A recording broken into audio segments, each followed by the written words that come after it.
time got away from us. I was looking at my watch, and apparently I didn't set it right. So, welcome to the workshop. This is a new thing in progress. So first I wanted to start out, thank everybody for participating. We really appreciate it. But I wanted to kind of define a workshop. So a workshop is where we work through decisions, discussions, building codes, short-term rentals, but we don't make any decisions. This is only where we work through that process. We get input from each other. It's under the Sunshine Act and in a transparent way. So we definitely are not making motions and decisions. So it's a little bit back and forth and I don't want to say informal, but no decisions making. So I wanted to clear that up because I always got questions of, wait, what a second, what's a workshop? So that's where we're going to start with that. Another thing that's going to be a little untraditional is Todd's going to be a late arriver today, probably around 7, and at that time we're going to break and go into an executive session. So I would encourage you guys to stay because we're going to resume the meeting after and we'll try to keep it short. So we just have some stuff to talk about. Any questions? All right. One of the first topics that comes up is the appointment of a new supervisor. So in the past, it's been a decision that was kind of made and then we just voted on it. What we're going to do now is we're going to talk about it. So the list that we have, let me find it. We have 11 people that submitted letters. I think three are in this room. Bill Pipolo, Mary O'Keefe, and Sean Amhoff. So I just wanted to thank you guys for coming. Isn't there 4? What's that? And Chris. Oh, I'm sorry. And Chris. Thank you. So I'm going to read off of the list, and this is pretty close. Oh, Miley. There's 5. So we have Nicole Pressman, Ralph Magliola, Bill Pipolo, Mary Greenan, John Donahue, Sean Amhoff, Miley Staples, David Neipert, Arthur Fetzer, Christopher Gifford, and Greg Lewis. We're all a list of letter senders, and many of them also got emails and letters sent on their behalf. So what I would like to do is just open discussion of where we're at with it. So I'm going to go to you first, Daryl. I haven't met with everyone or had a phone call with everyone, but I did meet with several of the folks that expressed an interest. And I've listened to what you folks have had to say when you come to meetings and you talk about the importance of someone with experience and stuff like that. And I understand that position and I can appreciate that position. But there are some other folks out there that maybe have expertise and experience that could be very beneficial to the Board of Supervisors. So I'm keeping an open mind towards that end. I do appreciate all the emails and support letters that you've sent for various candidates. So. Okay, and I've also met with several people and looked over the letters that were submitted, and I think there's several things to consider. And one of them is that I think we should give credence to someone who's already tried to gone through the paperwork, done the work to become a supervisor, and to realize that this appointment is for 2 years, and then this year to finish, and then next year, whoever wants to be a supervisor is going to get to run again and have an election. And so I think that there's a lot of things to consider when we look at the qualifications that someone has. And I think part of that is their desire to do the job, and the other thing would be if they have any kind of experience, and that's what I'm going to be considering. Okay, so My take on it is, one, I think it's very important when you're active and present. So there's names on this list that I've never ever seen in a meeting. So I have met with them, but I'm going to be honest, I immediately discount them when they can't be active and present, and not just in this room, but in the community. So that's very important to me, as community involvement. Past experience does sit well with me, because this isn't a easy job, and just because you've worked in other facets of businesses and organizations doesn't mean necessarily that you kind of know how the township works. There's a lot of regulations that we have to abide by that you normally wouldn't do in another business. So having governmental experience or past experience as a supervisor is very important to me. Another thing that's growing very, very important to me is having the time to dedicate to this position. So much to a lot of people's disbelief, when this meeting's over, the job just starts. And although you're not making decisions, you're in this township building making things better and helping where you can. So it's very important for me to have somebody that can not only attend meetings, but also be an active, hands-on part of the township. And when I say township, we are just not offices and a road crew. We now own this 60,000 square foot building. So having building management, leases, tenants, even projects fitting out this business, the background of that is very important to me. The next important thing, as you guys know, because I lobbied for the office position, is oversight of employees and human resources. There's policies and procedures in place with our employee handbook, and I want somebody that's overseeing a group of people in day-to-day business, because although none of us like conflict and no one likes having the hard conversation, we need somebody that's willing to have the difficult conversation to move the township forward, whether it's right, wrong, or indifferent.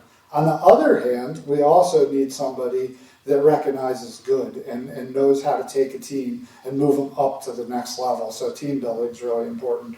So with that said, and I'm going to put it right out there, that if you're not in this room, you're not even on my radar, unfortunately. That we've had, and I'm going to use names. I'm not going to beat around the bush. Greg Lewis, really strong candidate, really great background. I think he has a place in this township.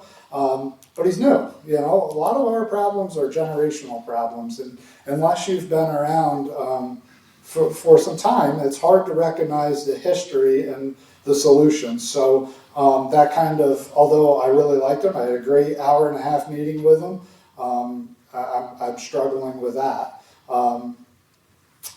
Chris Gifford, I've known him since I was a kid. We shared driveways. I think he's a strong contender. He's been very active in the community, and although a younger Chris, I would say, would be a little controversial, he makes a lot of sense.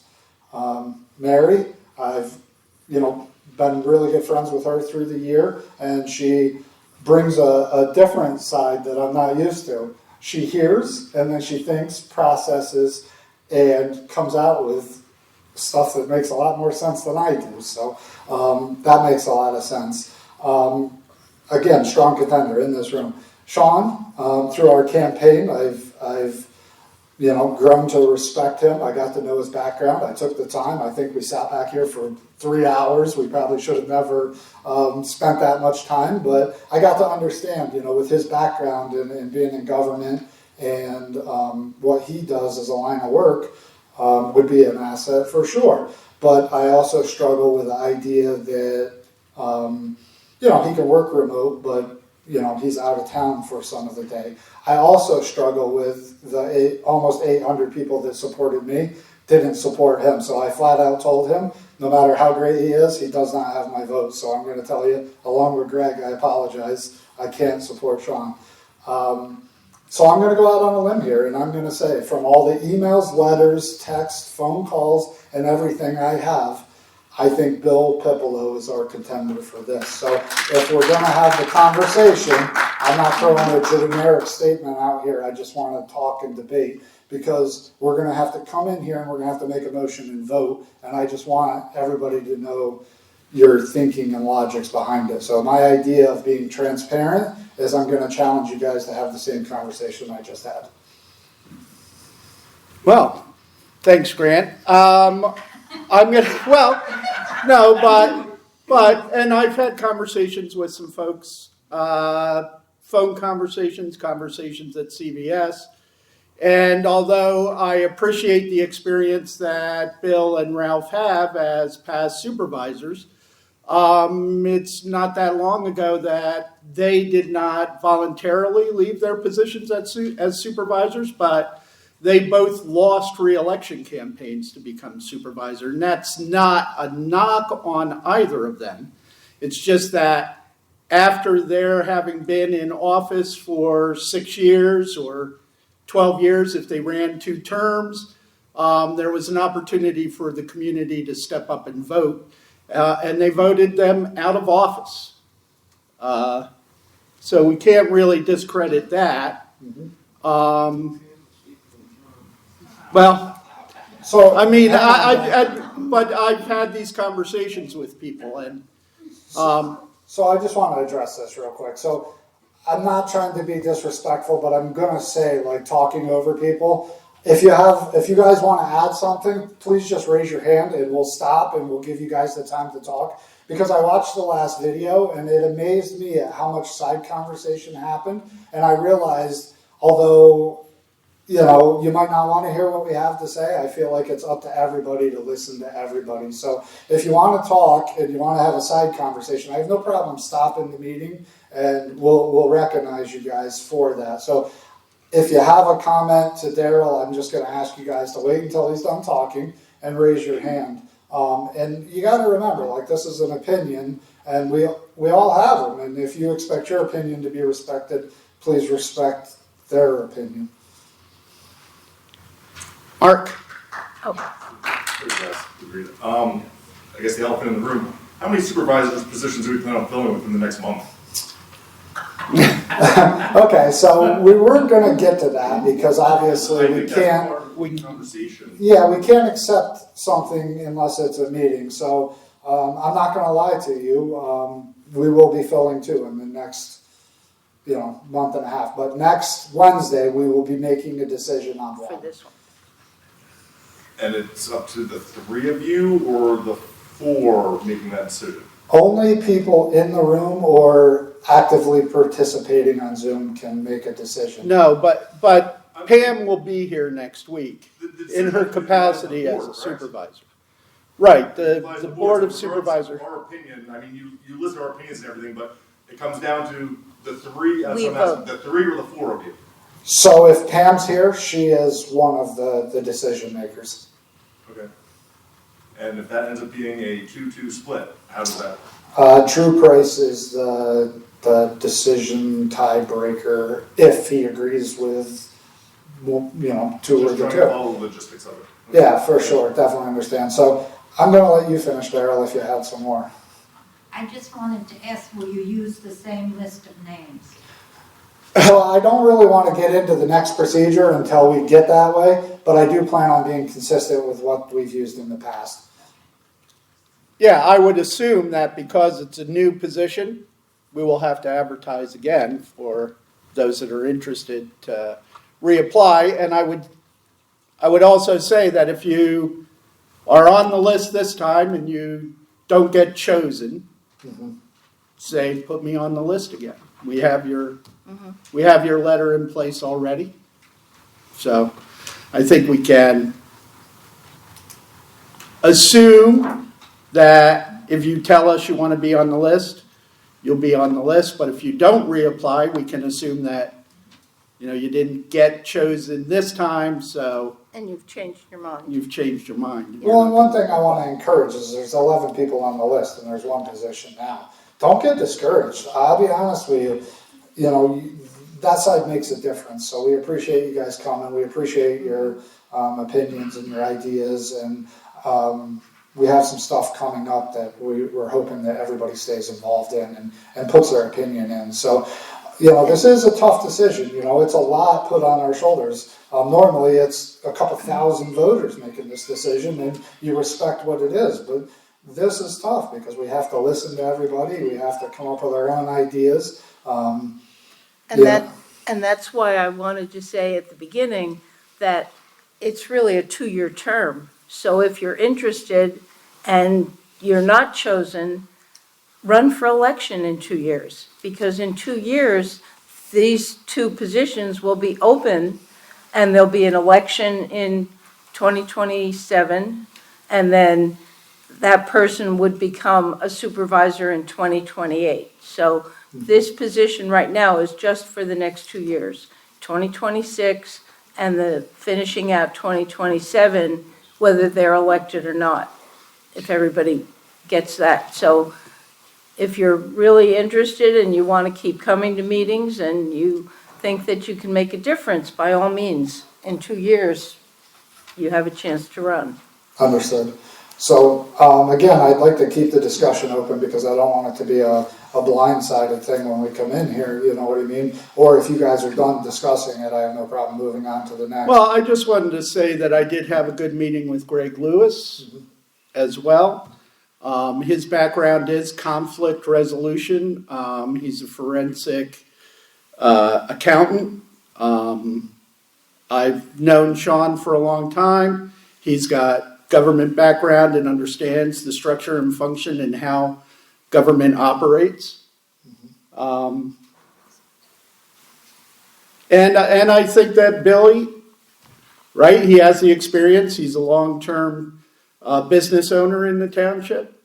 So am I prepared right now to say who I'm going to select next week? I'm not sure.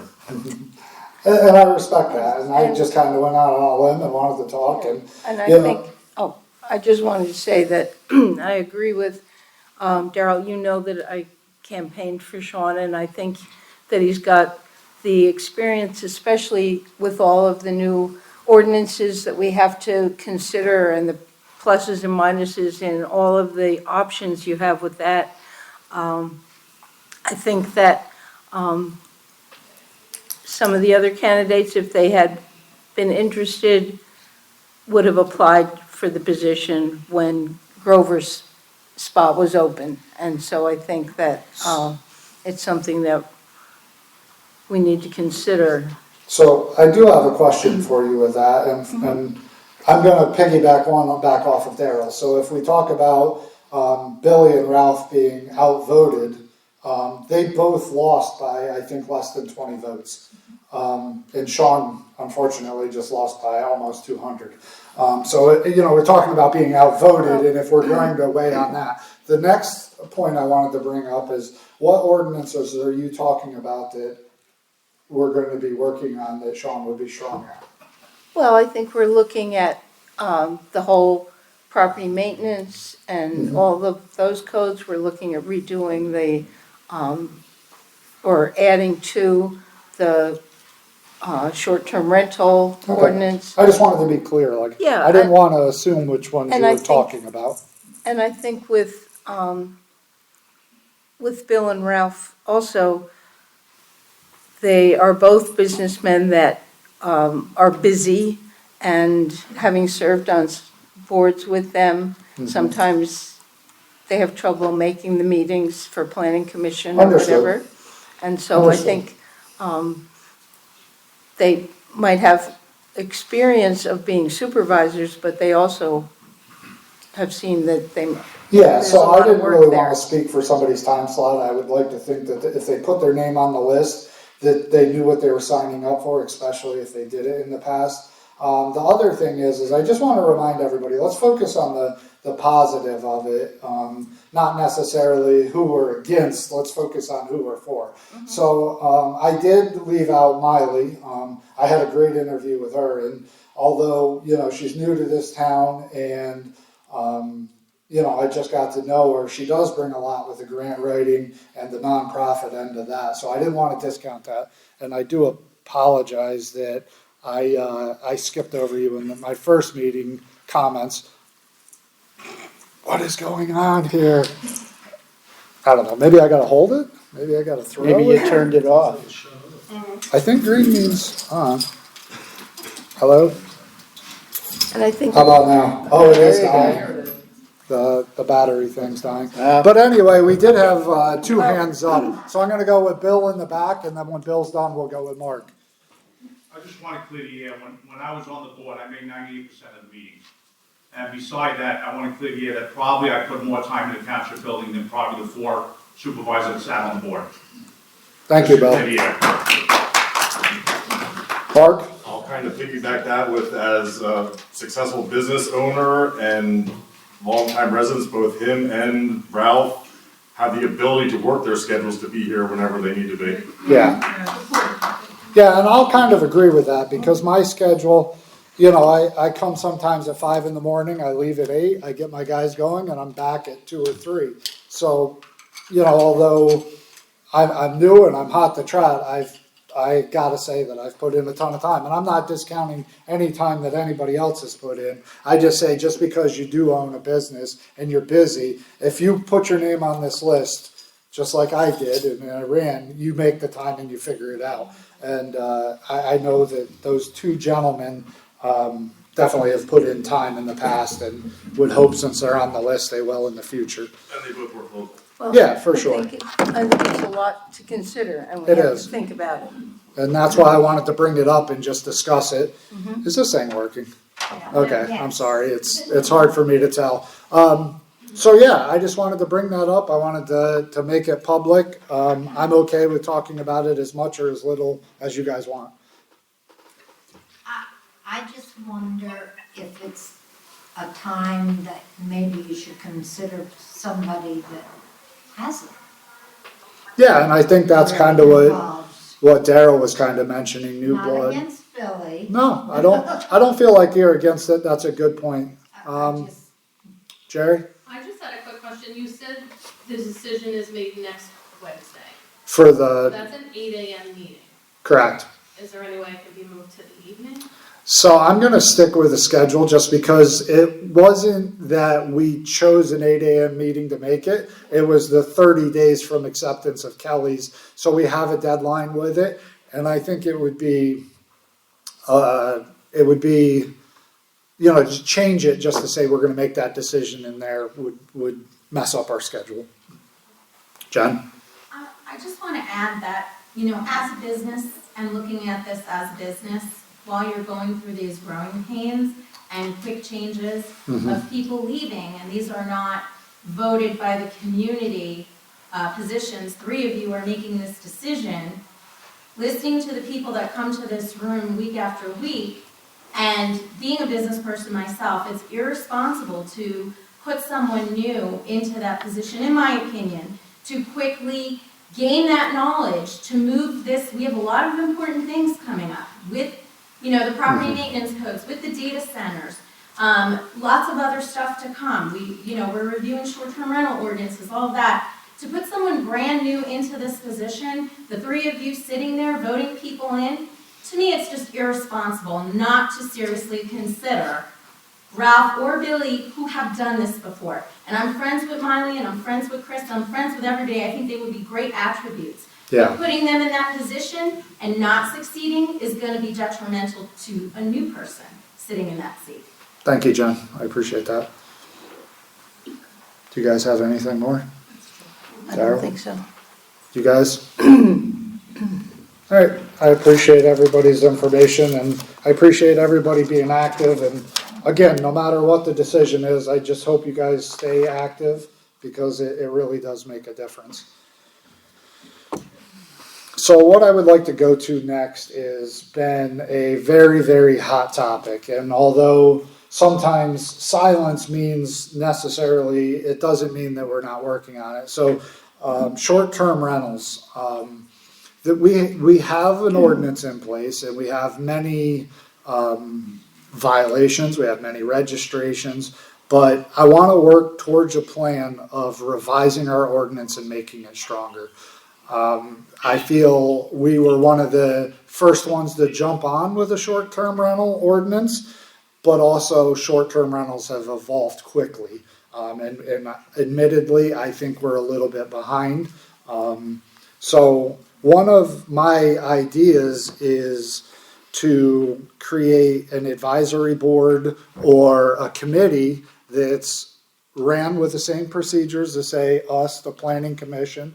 The sunshine law is in effect. We advertise meetings. We have attendance. We have agendas. We have Zoom links, just to bring us up to speed. And in the beginning, I foresee this being a very busy board.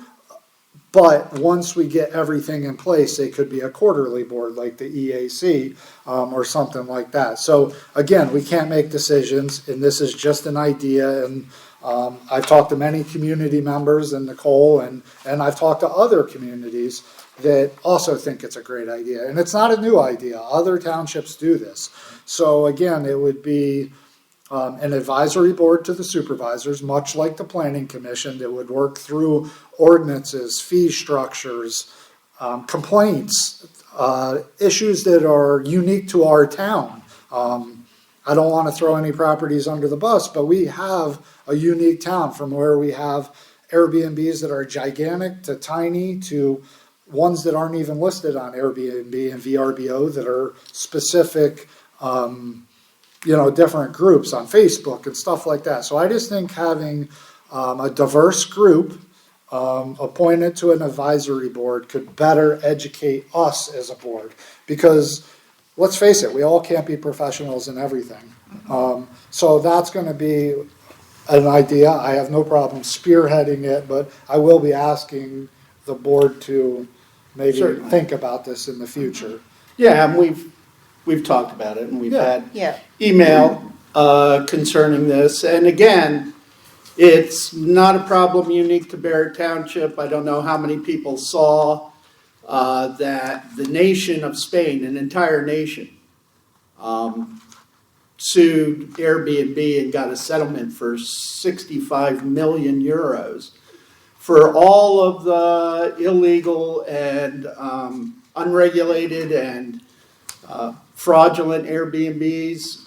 And they actually, the city of Barcelona, not only has banned any new Airbnbs, they have eliminated 10,000 of them in the city of Barcelona. So it's not only a situation where it's a problem for us having knowledge that they're there, problems for the neighborhoods that they're located in when they advertise them as party Airbnbs or party getaway places. But it's also a problem for the community because it gets to be known that this is a place where speculators can come in, buy up houses, and then turn them immediately into short-term rentals.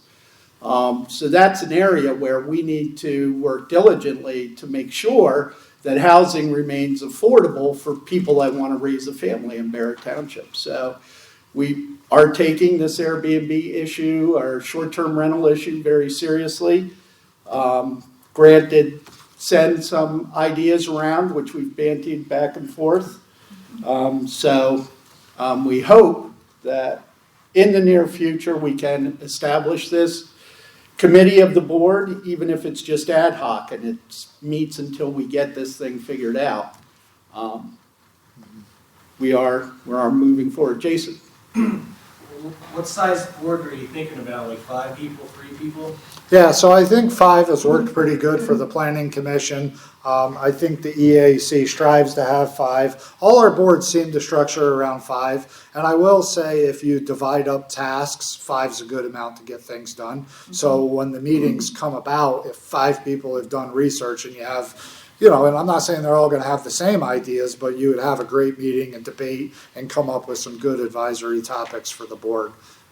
And that's why it's important to have people in the community give advice when we're going through some of these ordinances and give us storage of metal kind of input and things that we don't know about.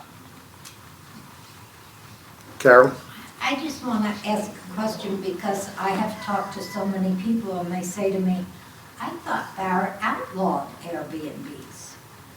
When that situation went on Laurel Pine, the extension of Laurel Pine, and they were shooting guns through the woods. So Everybody thought that they were In my complete knowledge of Barrett Township and short-term rentals, we've always allowed them, and we were probably, I think we adopted our ordinance in 2019.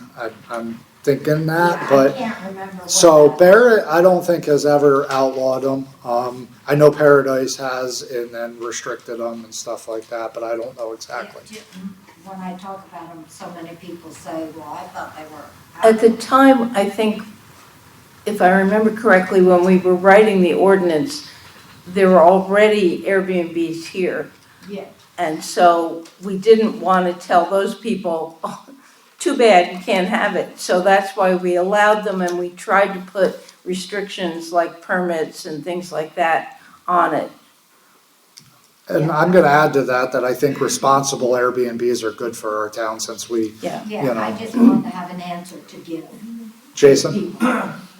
I talked to a township supervisor for Hamilton Township, Mhm. and when they wrote their ordinances, they only allowed them in specific places, Correct. just like Paradise Township. Yeah, for They sure. only allow it around the casino. Right. And I understand that reasoning and thinking too. Jerry? That was gonna So I have a concern that we waste so much time working on ordinances that are never followed through. Understood. Not only not followed through, we don't put any violations out there for these people. So that's the hard part, is a lot of our ordinances don't have the traction to, I don't wanna say easily put a violation on, but it immediately has to go to court. And it makes the process lengthy, so that's why it's important to update your ordinances as things come along and add things like violations that we could put on there. The other thing is, we can't undo what was done in the past, and all we could do is work harder on doing it right moving forward. But also having a strong ordinance, an advisory board, a strong board, and a strong office is really going to make this work. And we have a lot of plans and ideas for that. And I think having standard operating procedures for permitting and making people stay in compliance, and then also a procedure when they fall out of compliance and how to be consistent, and I don't want to say relentless, but relentless on keeping them in compliance. Because the ones that I found that are in compliance are the ones that are not nuisance to their neighbors. So I think it'll just make sure that they understand that we're paying attention Well, I to might be ignorant to it, but who's responsible to follow through with this?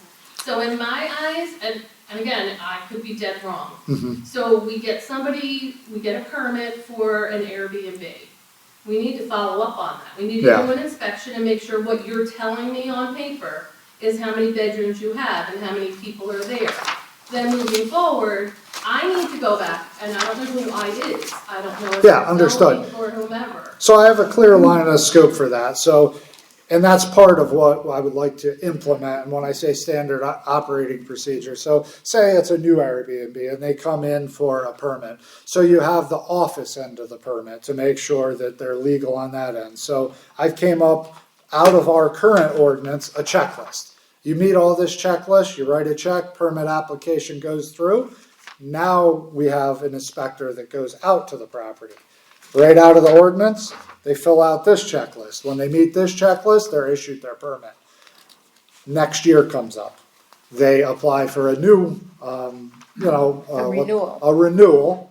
The inspector goes out and makes sure nothing changes and stuff like that. So the idea is to get all this in place, because although we've had an ordinance and we can beat the past to death, it's a problem in this town, and I have ideas and I've shared them with the board, and this is the infantry stages of making this happen. And it's one of my personal goals in Q1 is to acknowledge all the advertised short-term rentals, either have them voluntarily in compliance or under violation by the end of Q1.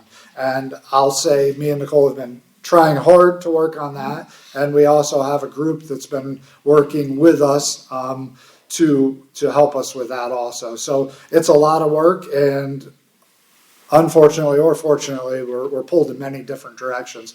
But also, if we work on a stronger ordinance and processes and getting another board in place to advise us, I think we'll get there faster. Are we at a point where we have so many of them that we have never followed up on, that are not in compliance, that it would be beneficial for the township to hire someone just to do them? Understood. So again, without having a building codes officer in that now, so again, we gotta fill the spots that are empty, but you're on Anybody track else with want another hat? Well, come and sit down and eat. it. Bill, So at the time when that ordinance was written for a short term, was actually, at the time, it was a very strong ordinance when it was written. right, Things change year after year. understood. But the ordinance is only as strong as who's gonna enforce it. Correct, understood. And the problem was, it wasn't getting enforced the way it should have been. Understood. So that's why I say, with standard operating procedures, and at the end of the day, you say who's responsible, and I'm gonna answer this quite simply. You're looking at it. Problems in this town and how the town's run is a direct result of your Board of Supervisors. So the Board of Supervisors are responsible for everything under it, and although things happen, I'm gonna say, I'm willing to take responsibility, and I think the rest of the board would agree if an employee or a subcontractor isn't doing their job. It's our job to make sure they're doing their job. So again, we got to this point. We could talk about how we got to this point and why we got to this point. I think focusing on getting better procedures and policies in place to move on. Jen, I'm going to take your comment that I'm probably going to move on. Like I said, it's going to be untraditional. We're going to recess and go into executive session, but I don't want It's to. just short, it's a twist to what you're saying. So one of the things I don't think the board, even in the past, has considered, and in doing this and forming this, you need to consider at a local level and at the county level, having a list like you're putting together, Grant, is a great thing, but sharing that with the right groups and the right people. There are, in Monroe County, short-term rental committees, the Pocono Board of Realtors. I sit on a rental committee. We would love this information. Right. Because then it can get passed on to the buyers, to the investors, to the realtors. So they're not buying these homes being told stories. Yeah, okay? understood. And then we have these problems. So that would eliminate, I would say 50% of the trouble we're sitting in right now would have been eliminated. So a lot of my idea with having a committee or a board is all this is going to be documented in meeting minutes, a Zoom, a video, and then it can be turned into something that we could report. If it's, and no disrespect, but if it's a committee that isn't attached to a township, it's just what anybody wants to share. So that's my idea of why I want to bring it in-house and have an advisory committee to the supervisors. You just have to have the competent people to find what you're looking for, and unfortunately, Grant, you're not going to find it on Airbnb and VRBO. Understood, You and don't that's have why the I'm tools to hoping do that when it comes time, we'll get the right applicants and we'll be able to appoint the right people. We're going to recess to go into executive session. Do I make a motion in a workshop? So I'm going to make a motion to recess to go into executive session to talk about personnel and Hive the Harvest versus Barrett Township. And I'll second. And I hope to see you guys when we come out, because we're going to reconvene the meeting and keep going. Brought to the time frame. As fast as possible. We'll get to the point. Quick as we can. There is a water fountain and cups with water over there if you guys want some. A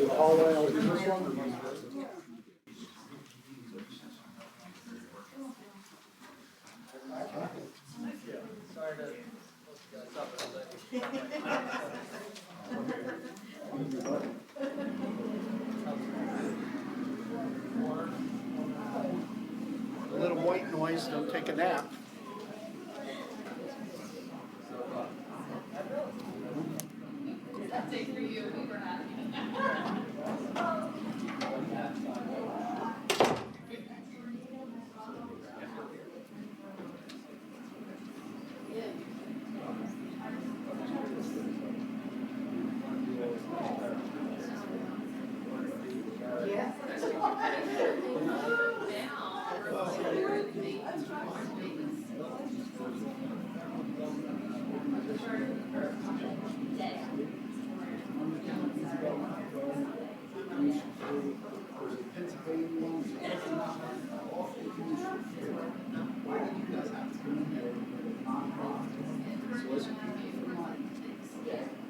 actually have. Well, Well, I'm just telling you. you know, And that's when my house. there's avenues and sisters, right? You don't, that's what I'm saying. And then I do. Carl's got me. You walk. It's just. It's Yeah. Look, what's my opinion? Because New York, I looked up when I was out 8 years. What do you care about Barrett Township? You know what I'm saying? That's a lie. I gave him so much money. I knew you had your money bags.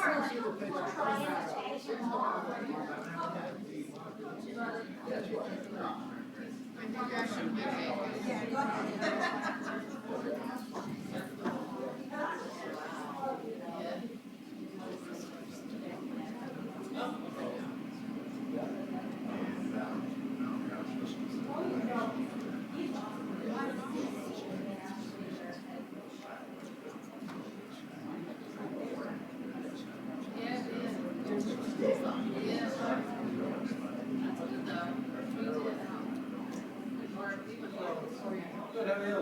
I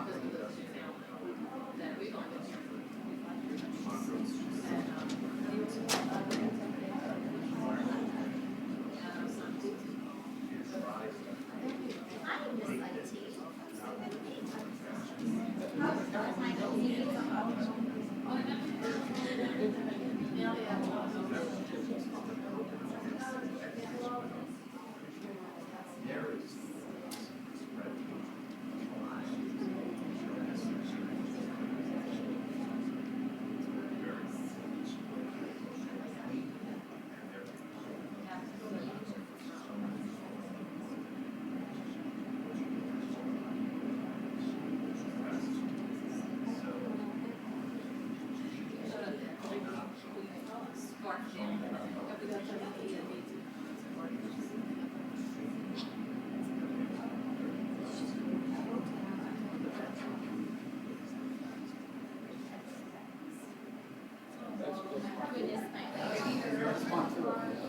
I just can't see why somebody can be able to come up there. Under the national ordinances, alongside, you know, how cancel. How can you do this, right? Okay, where you say, we're canceling. We're canceling. These guys. So I have a meeting with the cancel. We're going to introduce this group of guys, an organization, Benco. They want to help with flight and a couple of things, right? Okay. So then, 2 weeks later, they split in without no The ordinance, they tried to hide it. April 16th. Wow. Well, no, they tried to hide the ordinance, so we didn't know what to look at. Out of nowhere, you guys just slid in here. Out of nowhere. It's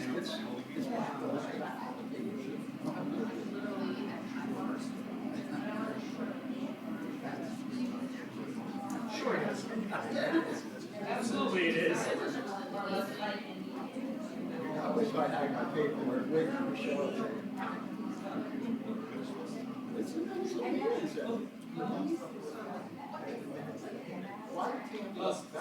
So the minutes to the meetings are wrong, is that what you're saying? I'm just trying to get rid of it. Hold on, I thought I had it. Yeah.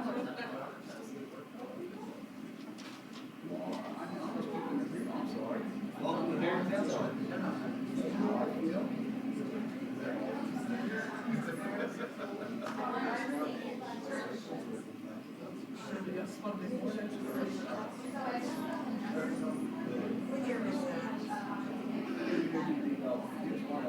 They addressed quite a bit of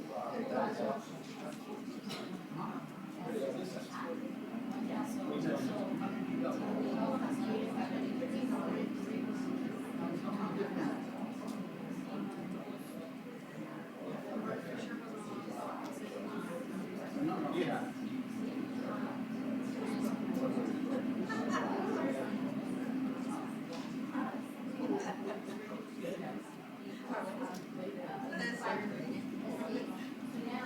Here it is. US is focused on community development, affordable housing, light removal, and energy efficient programs for women and offer you answers.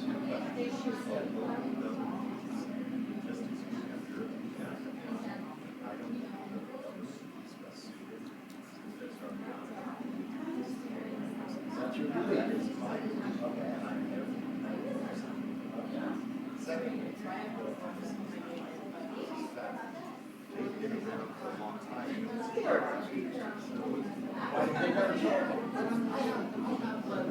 I have stuff where they reached out to Barrett Township numerous times. Development agencies that reached out to Barrett Township. They've never responded. Yeah, that's it. So now let these guys connect. And that call, that should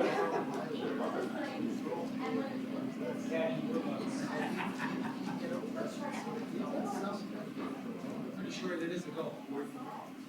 that's not right. That's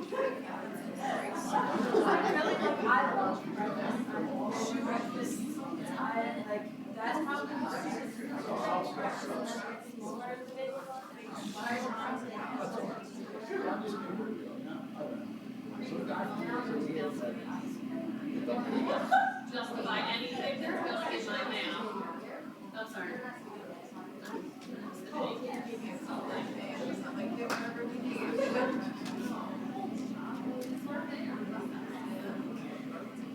have my little sticker coming out.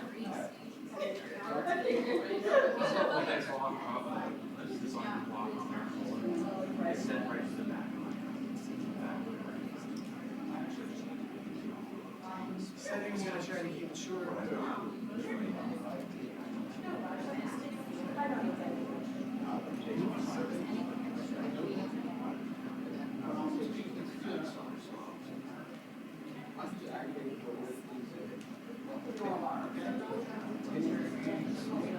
Oh, yeah. Oh, yeah, I saw your Facebook post.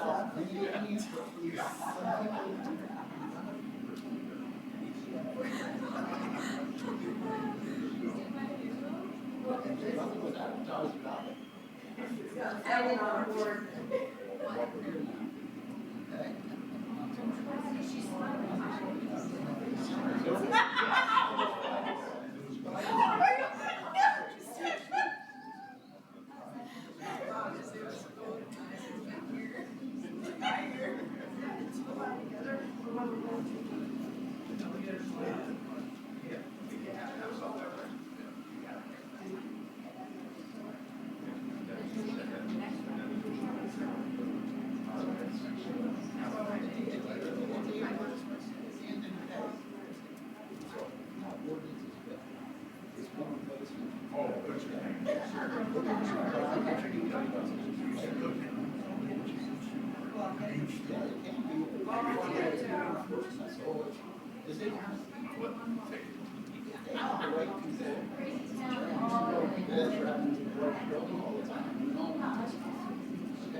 Yeah,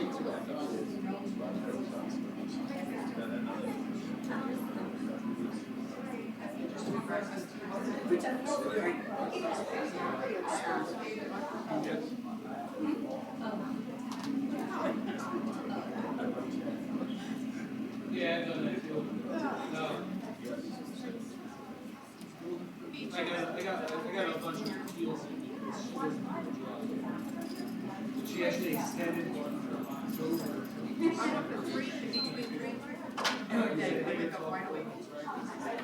Yeah, 30 days is very, they can do 45 or 60 is where they have to do. Because otherwise it's considered an appeal. I talked to them already. I counted yesterday. I actually have to do something. Because everything that I turn in, I don't respond. Where they extend it for 30 days and then they go, it's not here. I got a lot of shit.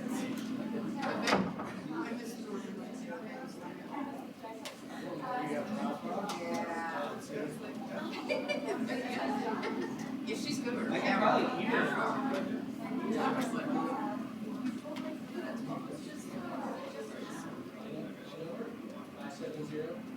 Five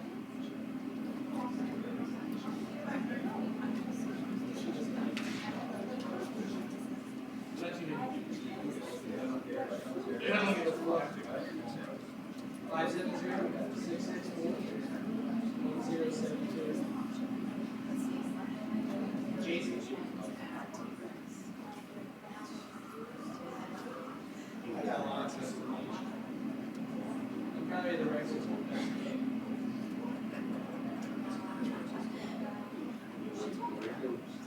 Like I requested information for a shirt from home because I wanted their septic and I wanted Walker's Pony permit. I think it's for septic. Well, she told all the other supervisors, but also that was one of the ones that requested 100 emails. She went around and emailed the supervisors that she was denying you that information for security meeting. Well, before I ever appealed it, I had an affidavit from her saying it don't exist. So how did she give it to me if it doesn't exist?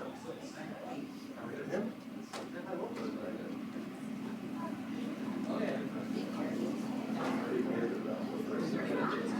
I think so. I think everything's getting out there to her.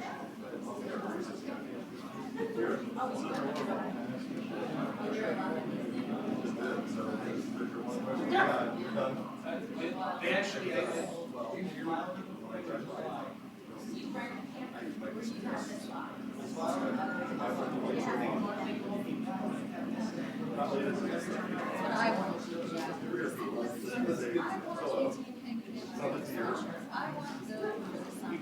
that I had emailed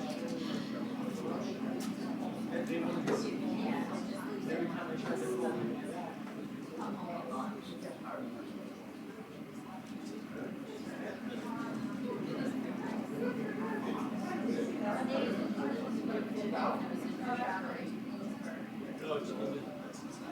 I did.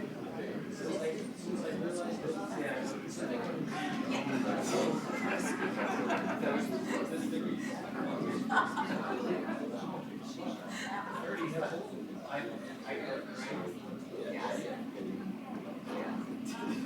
and then like, I contacted him.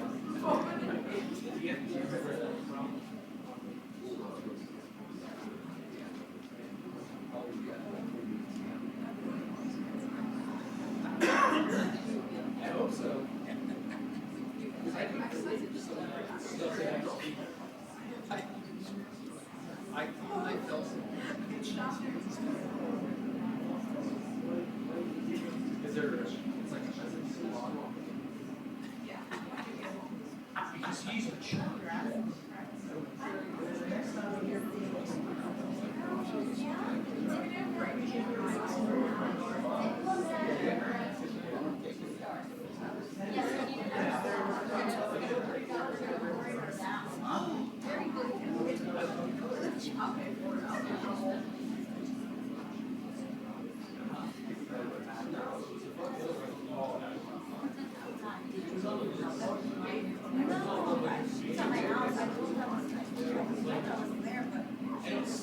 Yes, that, well, not anymore, so that won't care now. I tell you, exactly.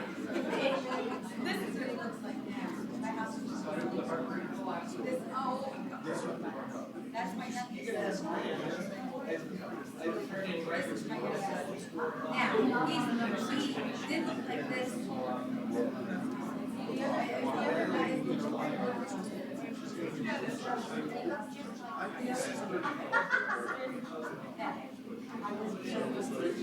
That is him a year and a half, 2 years when he had short hair. And then he drew it out. Yes, he looks so cute. Yes, he does, right? That's it. Yeah, he works out. He's 19. He's just sit there on the and it's done. That was awesome.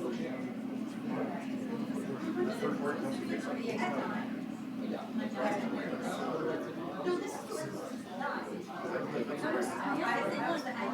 oh, my oldest, I got, I have no eyes, my oldest.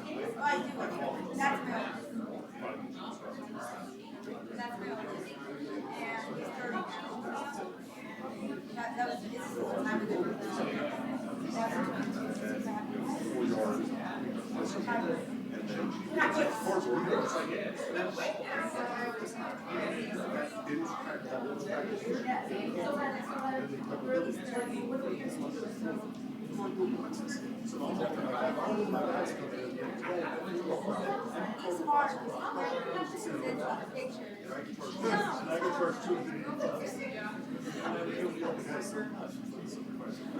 I was on search and I was like, trying to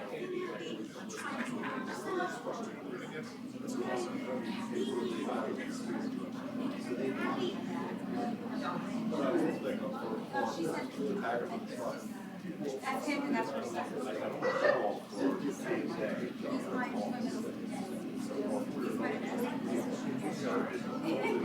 and he's just like this guy that's straight.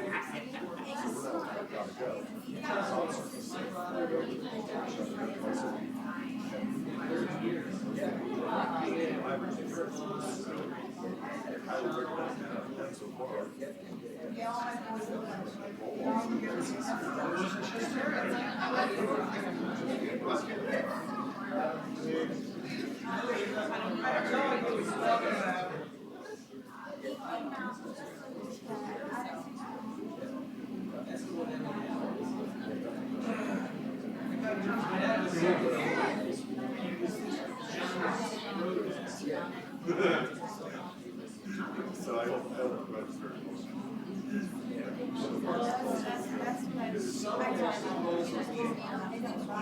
So it's, that's what I said. You know,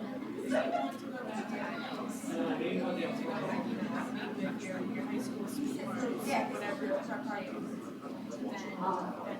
Yeah.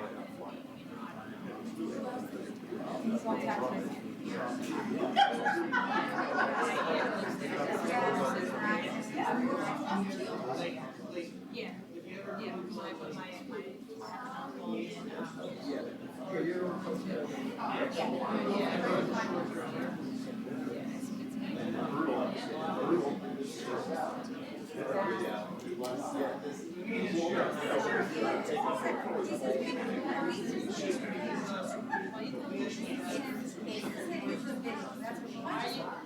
Are you telling me? Yes, I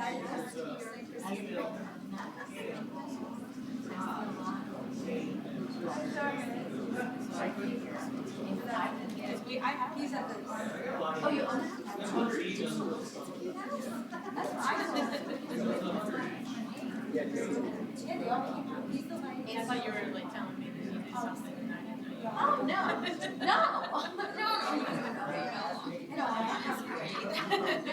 No, I was there, and I thought, you know, it's great. Listen, we have a word. I have a list of I will tell you that I am just, but it was a good opportunity. It was. Oh yeah. I do great stuff. It look like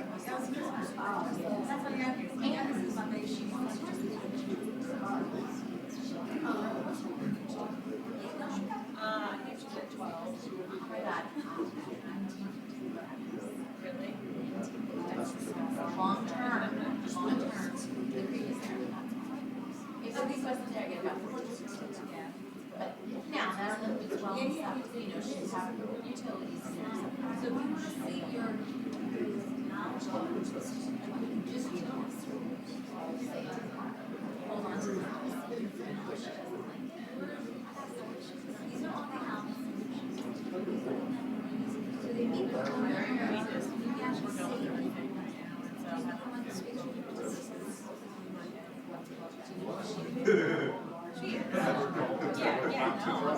had all of her stuff in storage, right next to her house.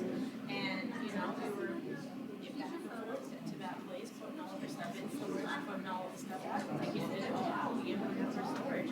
But I think she owns it inside of the house. And she's just really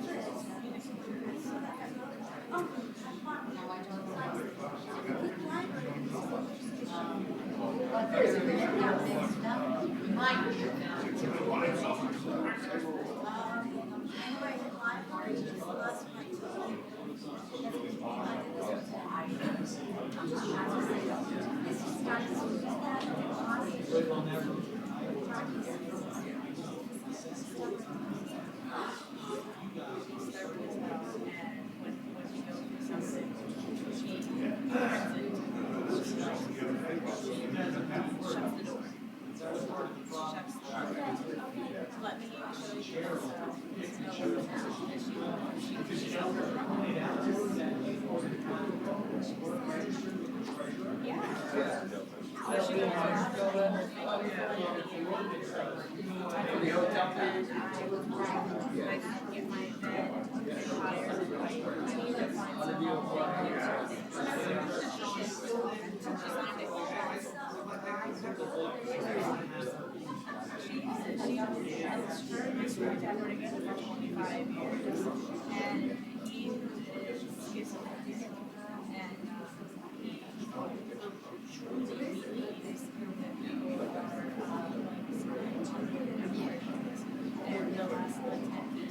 They're trying to take my picture and I'm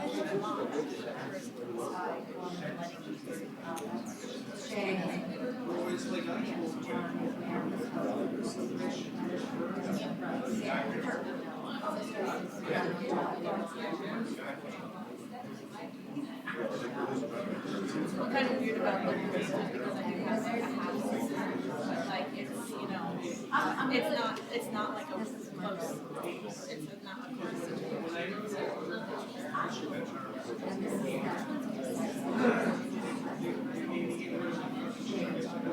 That's why I pushed so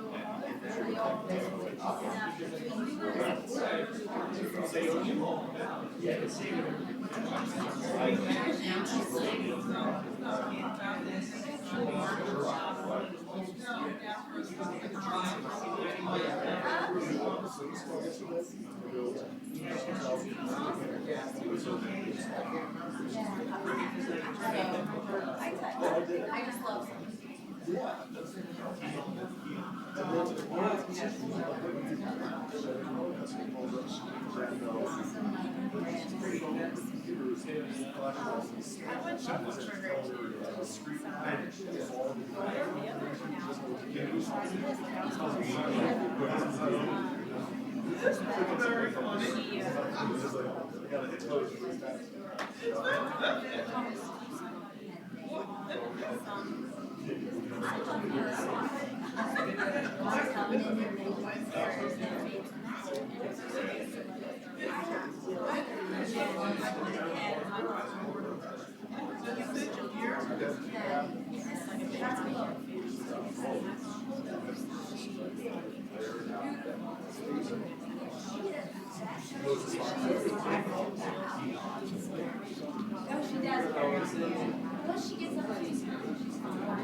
lost it from his liver. And he thought he was really gonna go,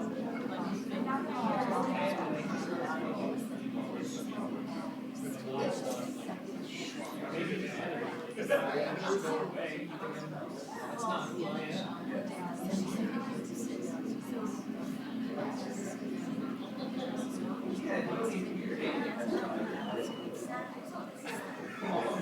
Especially after she sat here for 5 days.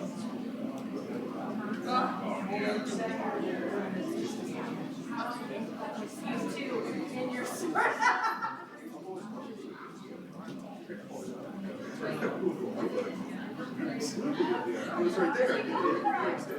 All three of us, I know, the first time. My goal was to say everything.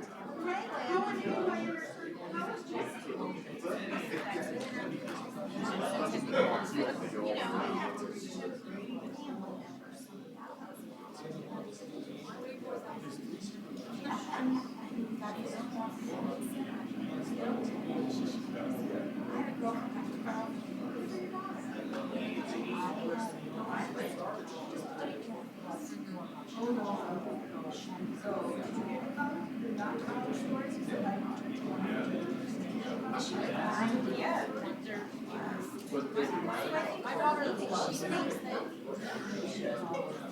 she's always in trouble. She told me a message like 2 days ago that she was like screaming at me. Even though she was like wanted her to like dress her in the house. And like, and I know that I mean, because I was trying to see that in general, but I was that staircase. And like I was pinned against the wall in there. And I just said to her, like, she asked her to keep me. Can't do anything. And I told her, I'm like, you're trying to tell me, so I just said something. So I don't need you to stress. And like, you know, that she'll message me later on.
You're a model from the main road.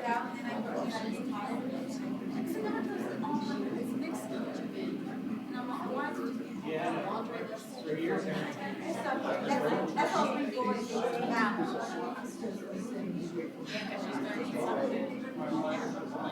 like she'll have excuses to now because there's no way without And we all think I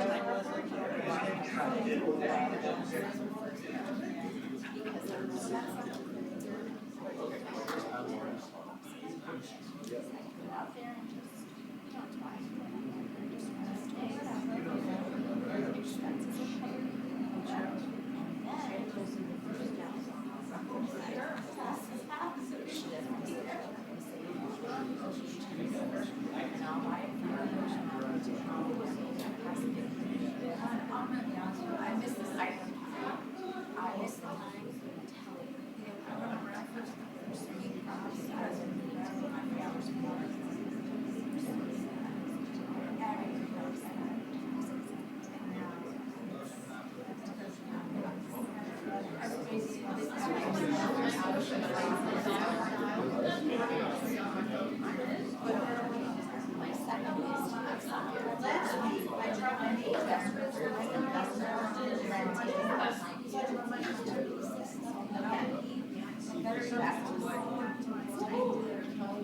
So for our first time,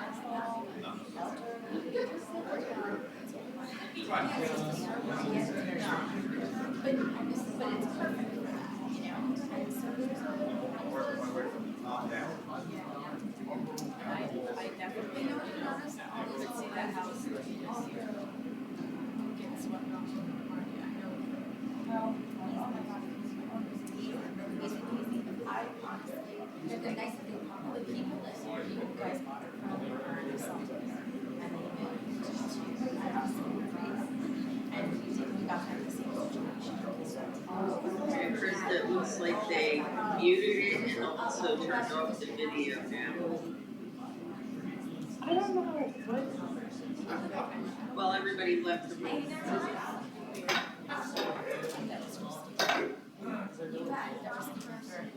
Yeah, well, who's running the Zoom? Is it Nicole? I think so, yeah, she muted me. So Yeah, that she was- just muted me too. Yeah, she can hear us, so she knows that, Well, but she it's had, okay. yeah, she made sure the rest of the room didn't hear us and how we can't participate in the discussion That's and the okay. visual that everybody else at the meeting can participate in, which is a sunshine violation, honestly. Right, This is yeah. bad stuff. I don't understand the need for the control. Yeah, this way, It's the control at least freak. Grant's gonna see that she did that anyway, because I think he's the one now maybe uploading.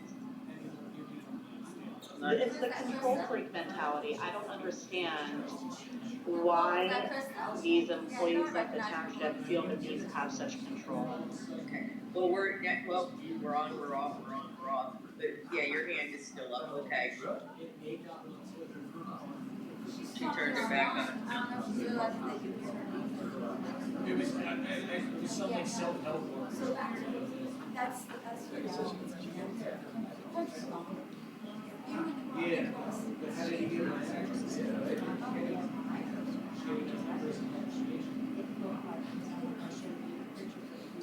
He wouldn't tell me all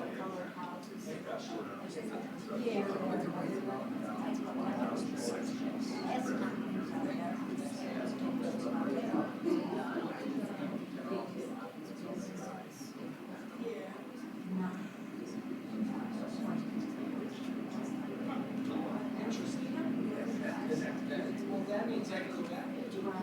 Mom and Pop's were.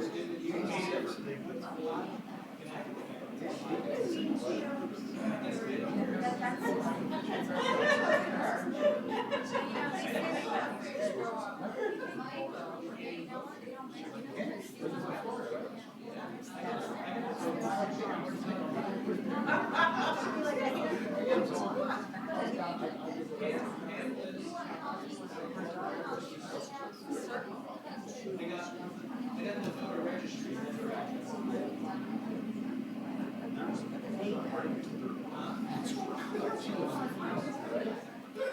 Maybe. It says Gordon.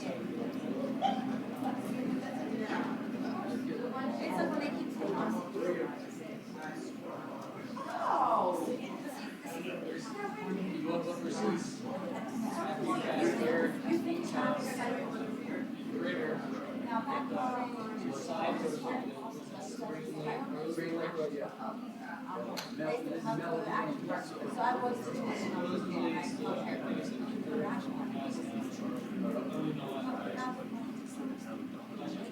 So then they come to your house.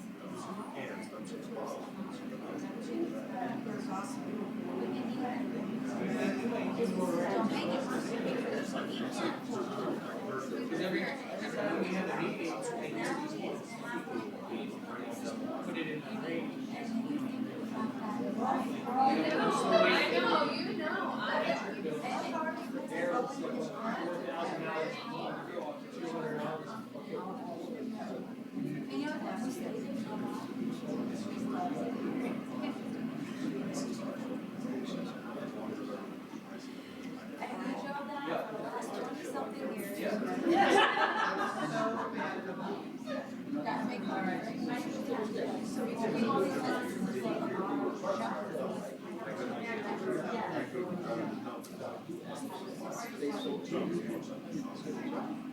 Well, that's why when I shared that email, oh, that explains why they never.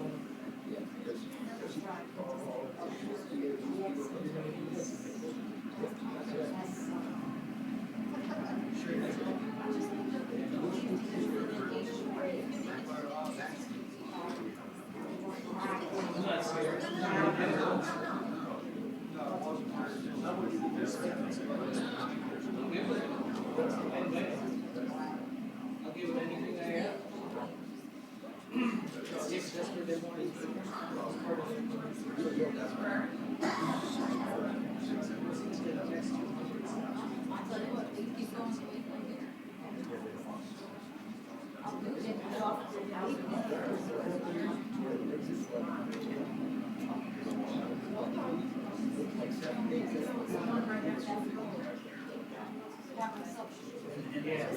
Yeah.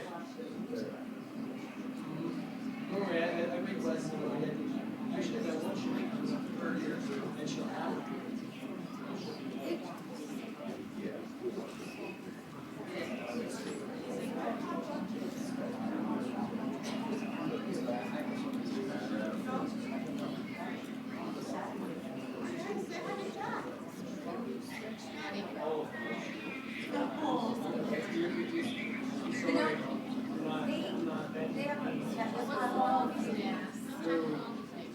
I wouldn't do it.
Yeah, I go up there.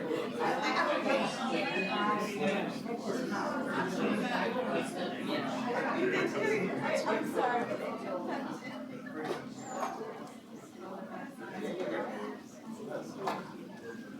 Yeah, that's why they wanted closer to the road. Yes, yeah, mascara. In their neighborhood association, you know, he really likes Roseville. They love it too. They've been there for probably 30 years. Yeah, that's probably, yeah, he's probably been there 20. Okay, guys. All right, stay warm. I'm like a ghost. I blow in and I blow out. I was so worried though, I got to my sister's in Jersey. At 9 o'clock in the morning, her temperature was -2 when I was scraping my car off. I couldn't believe it. So, we're warm. See ya. Thank you all. Sorry to hold you up. I don't know where you went. Oh.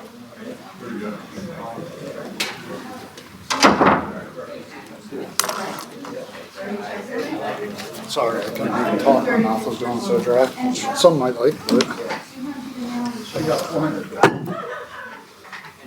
Thank you guys for the patience. Make a motion to reconvene the meeting at 8:50, 5? Sorry. 7:55. 7:55. It's blurry, I'll sorry. second that. Discussion, all in favor? Aye. So next thing I'd like to talk about is our building codes position that we have open. So we had, I think, four people that applied. One revoked, the second revoked, then he came back, and one was a past building codes guy. So I think it's fair to say we have it narrowed down to two, which is advanced code consultants and BIU. Well, I really like the package that Advanced Codes brought to us. I got to meet with the BIU guys. They do, one of the good things about BIU is they do Price and Paradise. So we'd be right in between there. But I do know there were certain things that they weren't interested in doing. They were pretty much building codes enforcement. Advanced Code has more options and things that they might be able to take on that BIU wasn't. I do know that we need to talk to them about our fee structure and compare it to the fee to the way that they handle their fee structure, so that we might make have to sure make that some it jives. Adjustments and. Yeah, definitely. And what I got from them is they definitely are looking forward to working with us and will be flexible where they could be. One of the big things that I noticed is they charge for their office hours, where Lehigh Codes included it in the package and stuff. So that's some things to work through. But I'll tell you now, with my interview with BIU, they left there and said, we will absolutely do no enforcement. And an example I used was, if you're going to, Upper Cease Hill Road and you're inspecting a deck, and the neighbor's building a deck without a permit, what are you going to do? And they said absolutely nothing. So to me, that just extends some of our issues of inconsistency and targeting. So now you just want to work with somebody that's coming in and asking for permission.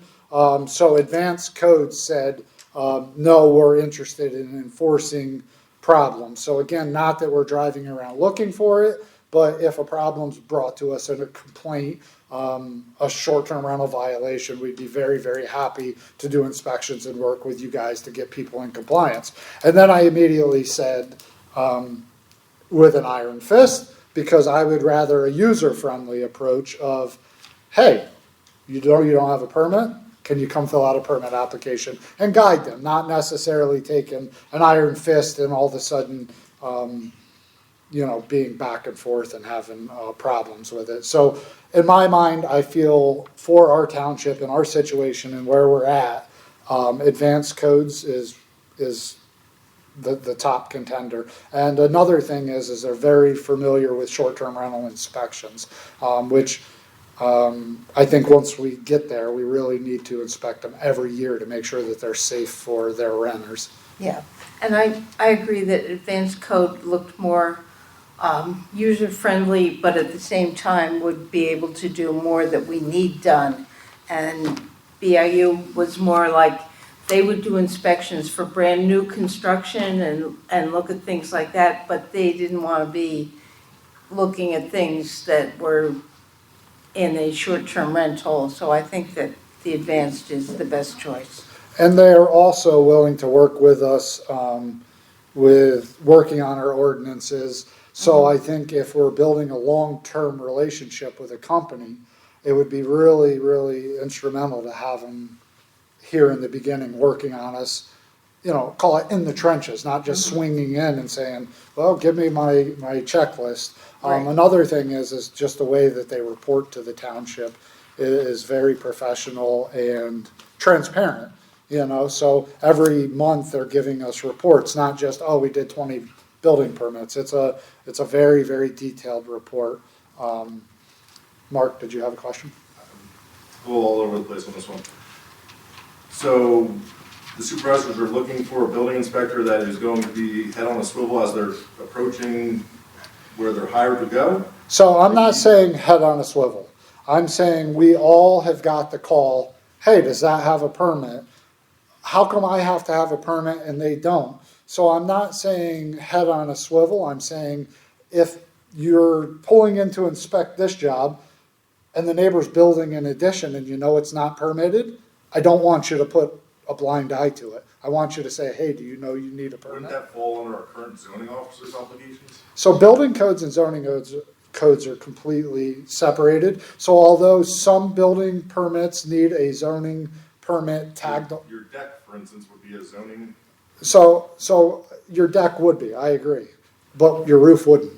You know what I mean? So again, they're out in the field inspecting, and I'm not asking them to target or patrol per se, but I'm just saying, and if it's an addition, it needs a zoning permit and a building permit. Right, It's a very slippery slope if you have them going to like your house and you're right next door, but then Patty's 2 doors over and he's not looking that far. Now Patty's gonna be pissed at you. Sorry, you're gonna be pissed at Patty. Patty didn't get in trouble, but you're getting. So it's not a slippery slope. It's just not turning a blind eye and ignoring stuff, and it's doing what's right. Honestly, trying to be the most consistent, the most transparent, and just level the playing field, because we've all experienced the opposite. So again, I'm not saying target. I'm not saying going and looking for problems. And if he misses one, we're all people, And if you want to turn in your neighbor, believe me, we get calls every day of people saying, hey, I don't see a building permit, and we look it up and it fell off the window. You know what I mean? But I do feel like we have an obligation to not put blinders on, because that's happened too long. Were you or Bill? No, well, I was just gonna say, like, an example of the overlap is the zoning is where you're gonna find things like setbacks and how far something has to be from something else, but the actual construction of it then is building. So, you get the zoning approves that it meets all the zoning requirements, but then the actual construction falls under the building code. So they're gonna be given a clear path of what specifically that they're looking for? Like, you told me firsthand that, down in Strasburg, you're gonna flag for a mini split unit going in. Yeah, for sure. So, is that same thing? If a mini split's going in Barrett Township, and this guy drives past one, is that red flag? Like, where are those boundaries set? So it's the building codes that are adopted by Barrett Township. So the boundary is, let's stay within the building codes. Again, I don't think we're gonna go from extremely this way to extremely that way, but unfortunately, when you make judgment calls, it don't work either. So, Bill? You said VIU's in Paradise? Yes. Did you meet with them already? Do you know who it was you met with? We met with John and Haddock Steve. and Steve McLaughlin. Okay. Because VIU used to be in Barrett. They were in Barrett on the previous board. Okay. So you might want to look into that because they didn't work very well. So I will tell you, I'm 100% not interested in Yeah, BIU. they didn't work very well with the township. Yeah, so I'm definitely not interested in. Are you thinking Buena Vista? No. Okay, No, it was BIU. all right. Yep. Just Yeah. making Thanks. sure. We had to talk to everybody that applied. We advertised that we were looking for a building inspector, so we talked to everyone that applied. Jason? Did we If we're invite doing anybody to bid on construction all the way, position? BIU is not a good choice. Specifically reach out to Thank you. organizations and invite them to bid? So Krista, what we did is we advertised it in a couple places, and then when the incoming people was slow, I promoted it on my Facebook, and I called all our neighboring townships and just made them aware that we were putting our feelers out. So we did. I think ultimately we had 5, 2 revoked. We were left with 3. 1 had a bad history of the township. Bill's telling us the second one does, but the one that is in my opinion, who we should go with is still in the fold, and I think has never worked for Barrett Township. They're a fairly new company. They've been doing it for 2 years. Are we like excited to have them on board, or are we still, are they kind of still lacking some of the things we're looking for and maybe? I think advanced codes crosses all of our boxes. They check the list, and then they also have depth where they have multiple employees. So as opposed to having one person where we need alternates and backups, they have that, and they also have other fields that we have, say they could back up Nicole with zoning, or they could back up our sewage enforcement officer because they offer that. So, and although they are a new company, all of them have previous experience and have worked for others.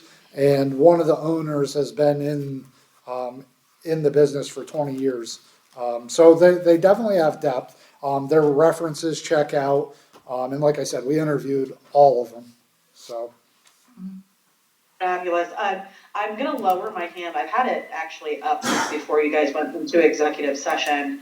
And I do have something unrelated to this discussion to talk about just before we exit the workshop tonight. So I'm gonna lower it, but. Okay, we'll just circle back to you. At the end.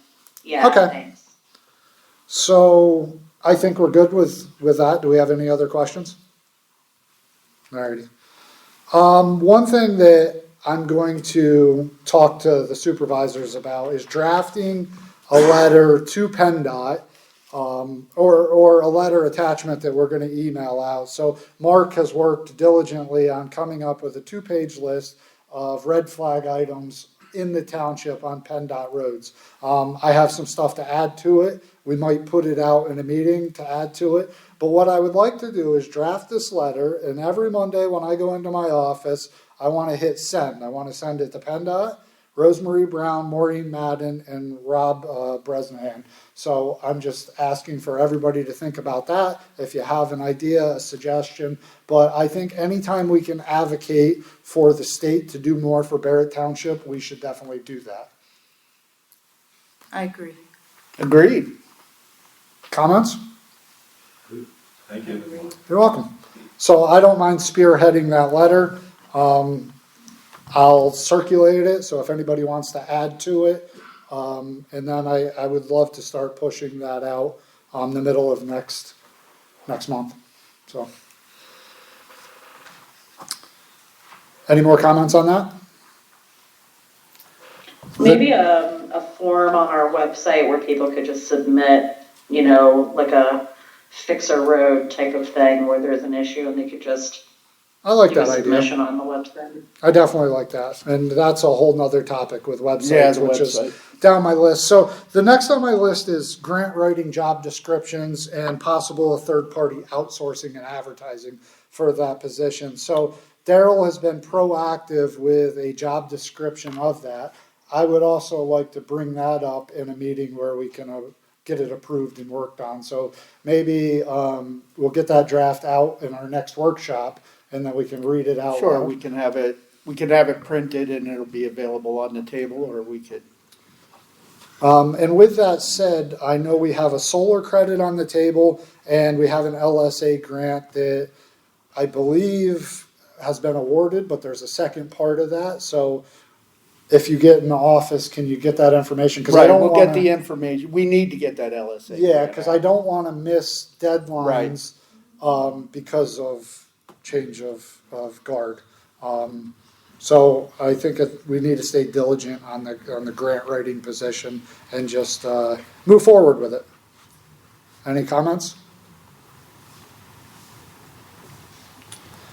Next on my list is the employee handbook.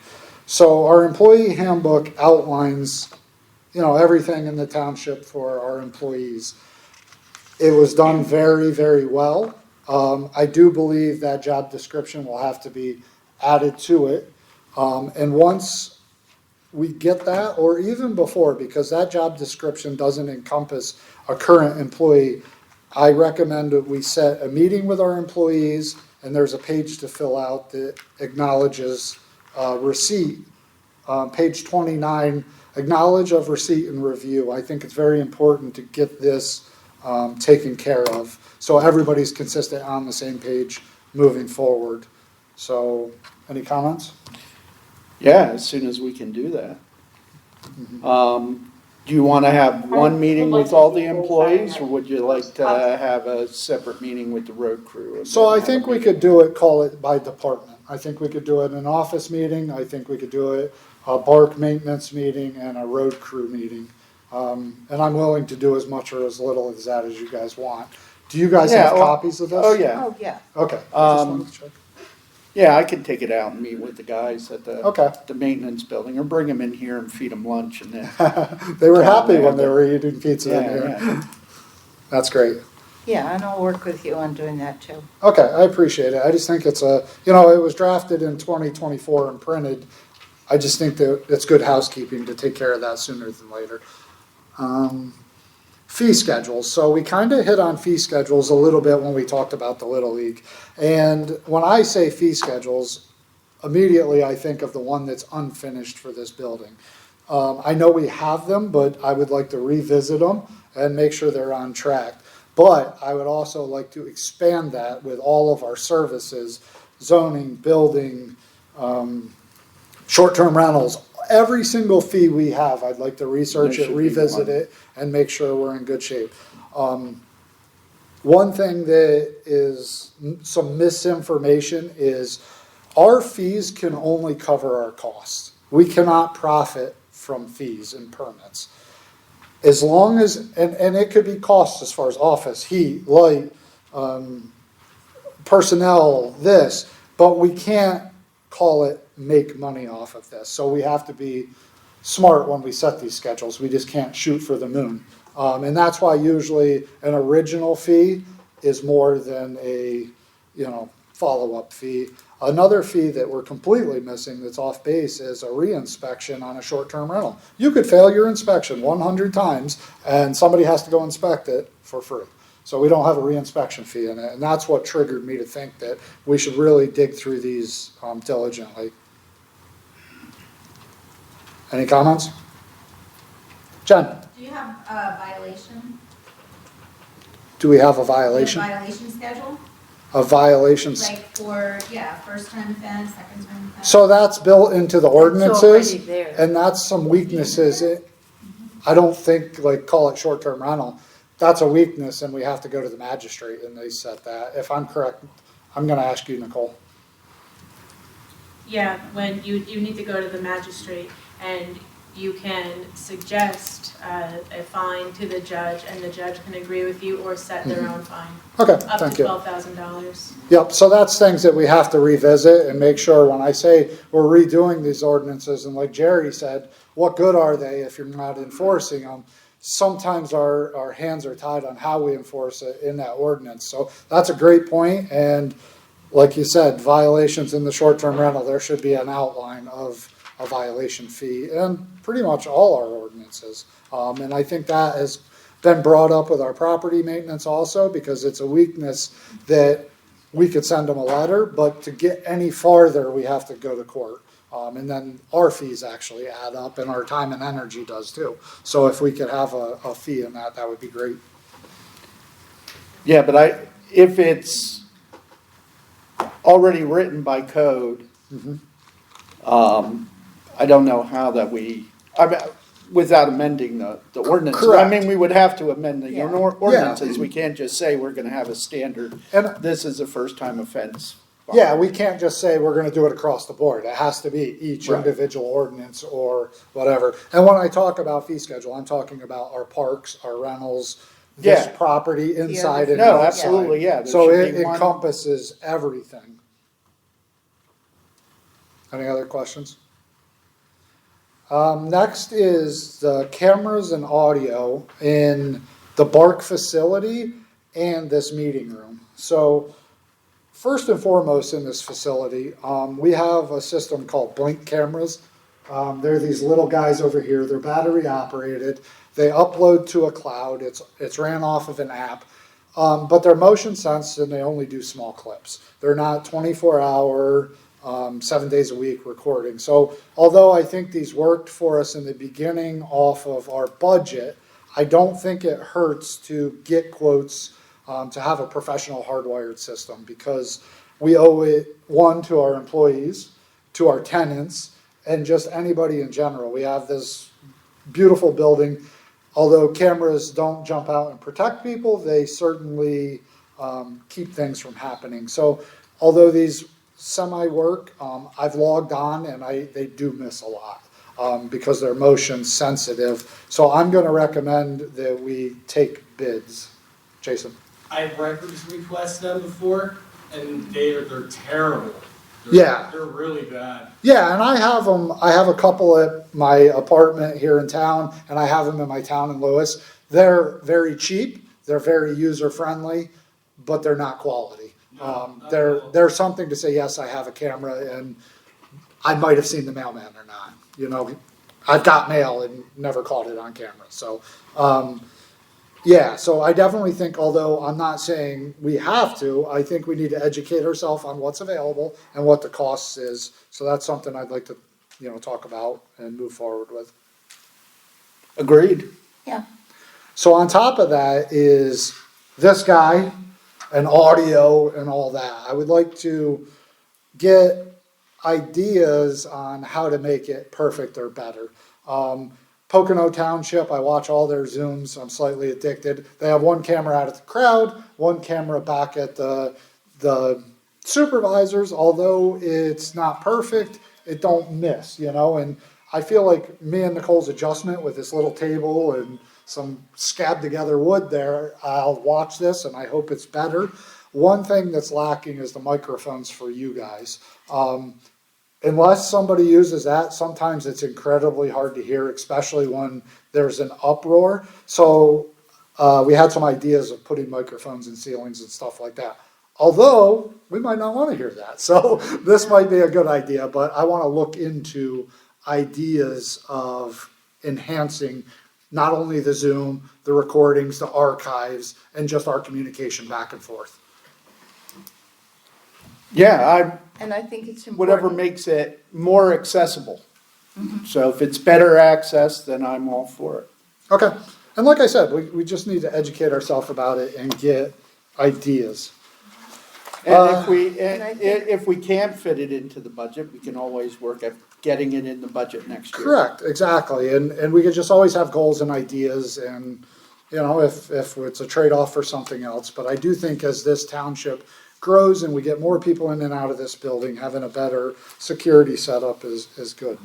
And I think part of it is a learning curve on what works and what doesn't. Yeah, for When sure. you look it up, it says, this is great, it's motion sensitive, so it's Mm-hmm. not gonna take pictures of an empty room, which sounds great, but, it's a learning curve. We're learning what works and what doesn't. Yep, definitely. Are we good with that? Excellent. The next on my list is township website. Again, I feel like we're a product of evolution with it. When we were a small township, we had a park, we had our small municipal building, and times were different. It worked. It does not work anymore. I had a perfect experience. I came here on a Friday between the holidays, and I think the office was closed. So I just went on the website on my phone in the parking lot, and I tried to just find generic office hours. I couldn't find it. I asked Emily to try to find it. I asked others to try to find it. It's very, very hard to navigate our website. I compare it to Chestnut Hill Townships. In 3 clicks, I could have a grant report. I could have other information. So I'm not going to beat the dead horse, but I did do a survey in town, and I got many suggestions off of Facebook. I deleted some of the back and forth comments, but some people said, we're used to it. We don't hate it. Others were very much against it and had really, really good suggestions how to move forward. So I know we have a bunch of great ideas on working with VOTAC and a college program, and I'm not against that, but I think we should start with, again, getting professional quotes for a professional website that makes transparency and the township more user-friendly with having our fee schedules and being able to book pickleball and pay for it with a click and then it booking out and just growing that into the entire building, parks, townships, and stuff like that. So I would like to work on getting quotes for a new website. I think it's a great idea. I think the thing we need to be careful of is, and I've had this experience in the past, paying a web designer to build a website that they can't train anyone else to use. And so you're constantly calling them in Yeah. to help troubleshoot the website that they've built for you. The platform that the township's website is on right now is Weebly. May not be the strongest online platform, but it's very user-friendly. So whatever we do moving forward, we need to make sure that somebody in the office has the capability to update, manipulate, change the website without having to constantly be calling for I assistance. agree. We don't need a service call Bill every time we need to put an agenda up or, post information or change a picture. But I do think there would be a good value to having that available to us to say, hey, we Right. want better pictures on our park page, or we want to redesign this and have them at our fingertips rather than taking an employee away from their duties. And the other thing that we need to make sure that we have is that the online or the app version, for lack of a better term, the version that you get on your phone would be the same as the version you get on your laptop, because that's a big issue too. Sometimes it just doesn't convert to the phone. So it has to be something that you can almost build that has that capability to transfer. And when I say that, I'm saying sometimes websites that come on your phone that were designed solely for laptop or PC use or Apple use are this big, and then when you get them on your phone, it's this little tiny thing because so not that I know anything about how to do it, but I know there's a way to build your website so that it translates to your phone. Yeah, for sure. And actually, Nate and Jess Covington made comments on my post, and I honestly thought that they were picking on me at first, but they said our website is not accessible for visually impaired residents. And I thought they were kind of being silly, and I looked it up, and they're right. There are websites that are more conducive and built and structured to help with that. So I think we have to take that into consideration. And a lot of we could talk about our current website all day long, but again, I think that this is something that I would like to offer to our residents and just move forward in getting some estimates. And again, much like the cameras, just educating ourselves on what's available and what the real cost is. Saying we can't afford that without actually knowing wouldn't be a good process. So, do you agree? Oh, yeah. I mean, I don't know how to make a website, Come on, Patty. I was going to have you do it. but, but I think it's a good idea to have somebody that can make it so that we can put things on our own without having to contact somebody and go through a third party. Yep, understood. Do you guys have questions or concerns about it? All right. I promise I'm getting towards the end. I know this seems silly and should happen, but I think we need to implement some staff meetings. Office, maintenance staff, and road crew need to have at least monthly, but I recommend weekly meetings because it allows communication between employees and staff, and it gets back to us. I've spent a lot of time meeting with our staff and trying to get to know them, and I do think that this would be good communication just to keep us in touch with our staff. So I would like to implement that. And when I say meetings, I don't mean just passing by in the hallway. I mean structured meetings with some reports back to the Board of Supervisors. Because I think it don't make sense for 5 of us to go question employees all the time, you know what I mean? Just to get a vibe for culture and stuff like that. So that's something I'd like to move forward with and talk about, Absolutely. as housekeeping. Well, I think that's good, and just what's the plan for the week? What needs to get done? what needs to be worked on. Correct. That was something that I thought we should Yeah, do. positive Yeah. reinforcements and all that. You know, I have a meeting with my crew every Monday morning and my office crew every Tuesday morning. Sometimes I think, man, this is gonna be boring and redundant, and then all of a sudden they come at me with a lot of stuff. So it's definitely a good way to build culture and move forward. You guys have questions? Carol? I just want information. One of the road crew told somebody that they only have a certain amount of overtime. So if they don't get everything plowed that day. No, that's not true. So Not true. So, Because I thought just to this clarify, started- well, just to clarify what happened. So there was a lot of concern, legitimate concern raised about the amount of overtime that people were accruing, or comp time, either overtime or comp time. So what I did, and I'll take full blame for this, I said, there's a moratorium at this point, there is a moratorium on any unauthorized planned overtime. So if we're planning an event at Park and staff is being asked to work at it and it's going to require overtime, let's look at another option. But there was a specific exemption for emergencies. So exemptions for the road crew for snow emergencies, and an exemption for the office administrator if there is a building emergency. So and because that position is the paid staff for this building, it makes sense that they're the ones responsible. So if there was a 3:00 call that somebody's breaking in the back door, they're the ones that will get that call. And if it requires more than just the phone call, it requires them to actually show up here, then that's an emergency. And that would be, you could apply overtime to that. Well, I was just But- thinking if we got this. Well, yeah, come on, Carol, you know how people talk. My sister told me that people are all up in arms on the internet that I'm getting paid $65,000 a year to be the roadmaster. I don't get any money for being the roadmaster.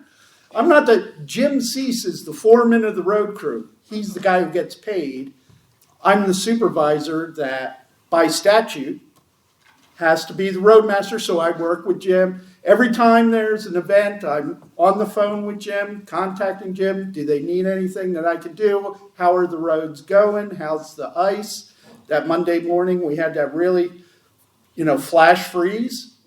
It was colder at 7:00 than it was at 5 a.m. And it just happened right at rush hour. Yeah. And so that's my role with the road crew. I don't get paid to be the roadmaster in Barrett Township. It's a board position by municipal code, second-class municipal code. It's a position that has to be filled by a supervisor. In a lot of townships, what did you say? Greater than 50% of the townships, the supervisor roadmaster gets paid for that position, but that's not me. Right. Yeah. I'm So I not- think the misconception was John Cease held both positions for many years. So it wasn't like John resigned and Daryl took over and he jumped in a plow truck and, I did offer to go out and help plow, but my only experience is with a Ford 600 Power Wagon, an old Ford 1950s tractor with a I don't think you'll. front end loader. I could plow with that, but All you right. wouldn't want me to do Oak Lane. And there's also a time limit on how long they can plow, like a state law about how many hours a truck driver can be plowing the roads. And so they have to juggle Right. time on, time off. So Right, actually, unless it's yes. There's a If state of we get these emergency 10 that inches, we're gonna be requirement is plowed. lifted. Oh yeah, they're gonna be plowing, and they were out on Sunday and Monday. So I think the moral Everybody of else the had a story 3-day is- weekend. Your roads are gonna be plowed. They're gonna do a great job like they've always done, and they're gonna continue to do. We're not restricting that. It was a misinterpretation of something in this handbook that says you have to get permission from your supervisor to accrue overtime and comp time. So there's only one or two positions in our township that report to the board of supervisors that's above them, and that's where it got misconstrued. But we would never tell somebody to go home and not plow your roads, because we're gonna have to pay them overtime. Any other comments?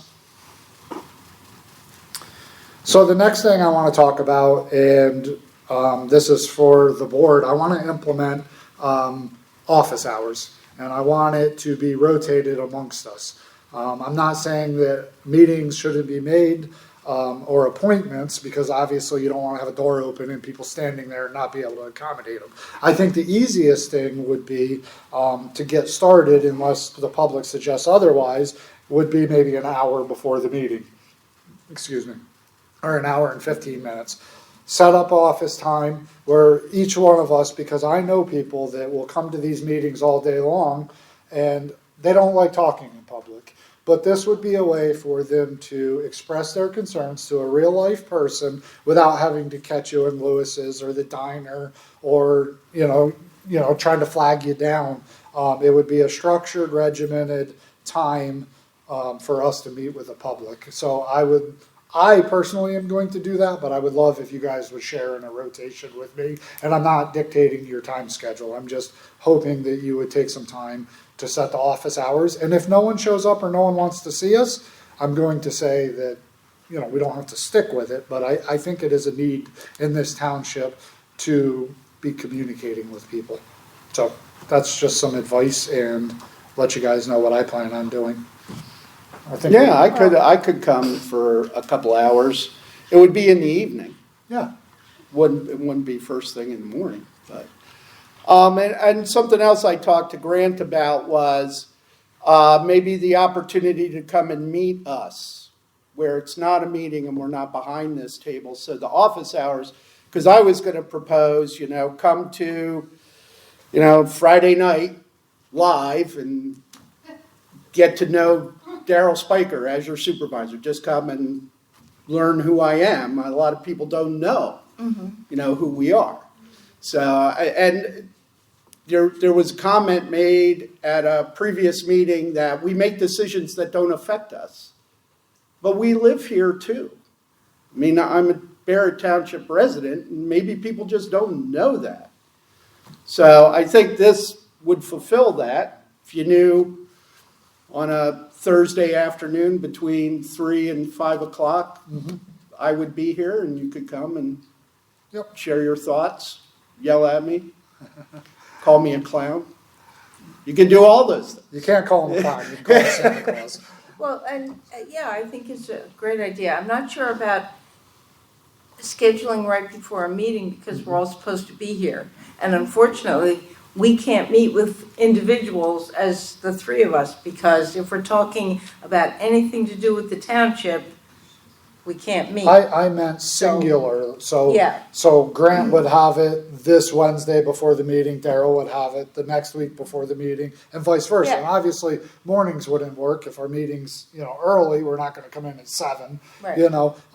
But I also thought it would just be a way also to protect our time too, because at the end of it, we gotta go to a meeting. And not that we don't wanna talk to everybody all night, as Sean knows, I could talk. So for 3 hours, I had this poor guy back here talking. How long were we here? Yeah, so anyway, what I'm saying is if we do it before a meeting, Yeah, it could. I thought you meant we would all meet with people before a Absolutely meeting, not. but This is a individual one-on-one days- opportunity Yeah. if. Individual days sounds great. Correct, exactly. And that's just something I want to talk about and get scheduled and just make it be known, because I do have a lot of great one-on-one conversations.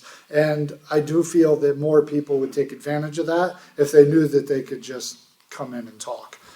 So just some ideas that I've had that I wanted to That should be on your website. So Well, that and people in that aren't between here times- know them. We have email, so if you do have something that's really bothering you, you can email. Oh, and that's something else too about my email. I know that it was confusing and that was not my intention. I do now have a D Spiker at Barrett Township, even though I'm 4 years a supervisor, and why didn't you do it? Why didn't I? It's not because I'm a technophobe, but I already had 5 email addresses when I became a supervisor. So they said, you want another email address? And I said, no, just send it to this email I already have. So it was not in any way intentionally meant to confuse anybody. It was just so I didn't have another email with another, password to remember. And, oh, you forgot your password. Get your phone out because you're getting a code. Now your phone doesn't talk to your laptop. And besides, all of my, well, I shouldn't tell you, all my passwords are the same. I can't remember passwords. You shouldn't tell us your password. I shouldn't tell you that. But if you figure out my password, you can get into any online program I own. But anyway, that honestly is why it was Evergreen DS at Outlook and not dspiker at Barrett Township. Why have another email? I've got email. Yeah. So, Can and someone please forward Daryl's Barrett email to his Evergreen email so he never has to log in? Hey, don't show them all that fancy stuff. Are we good with that? All right. So one of the next things is for future workshops, which is what this is, I want to implement an agenda. So we're not required as a second-class township to do an agenda, but I also feel like that's taking the bare minimum road.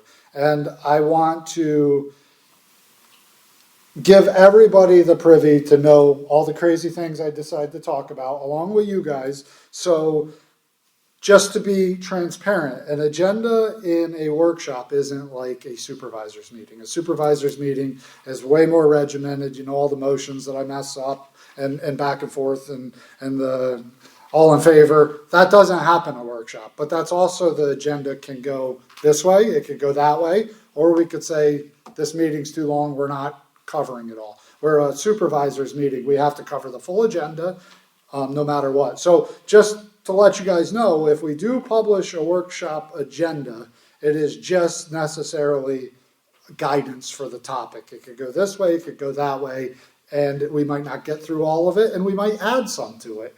But I do think it's important, and I had a situation where I walked into a workshop, and it was a very important one on data centers, and I had no clue. And Mary helped me tremendously with a lot of information on data centers, and I had it, but I didn't have it stuck up here. So I felt very, very thrown off, and I expressed my displeasure because our engineer, our solicitor, and the board all had a stack of papers this big, and I had one this big at home with, no information. So I felt very, unorganized with that, and I understand that you guys might feel the same way as we're going down this. So moving forward, I'm hoping we can post an agenda for the public so we have an idea where we're going with it. I agree, and I've said that at past meetings. There should be an agenda for the workshops. Yeah. You agree? Okay.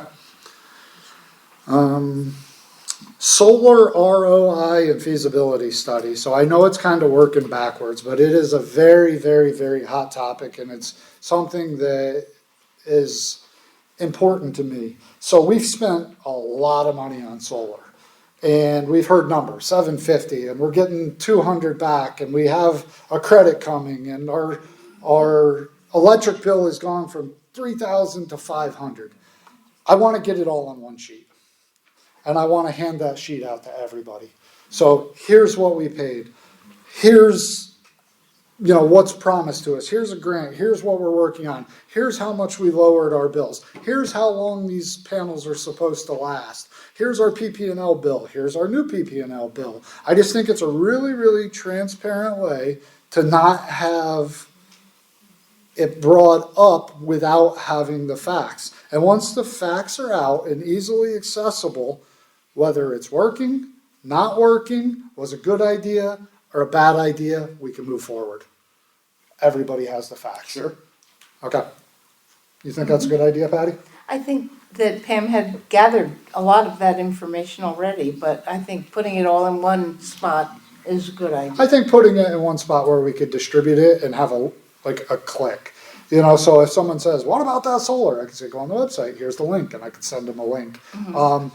I've gathered a lot of information, but I still don't have the full story without really, really, really digging. And I also think it'll keep, sorry guys, have a good night. I just think that it'll again, I mentioned transparency about 3 million times in the past year. I think it would just be a really good housekeeping thing to just put that out there. We have it, we own it, it's here. Let's own it. And we have all that information, so Let's put it in one place and get it out there. Any comments on that? No. Include a picture of it. Can I borrow your drone? Maybe. I'm afraid of heights, and my lift don't work that good in the winter.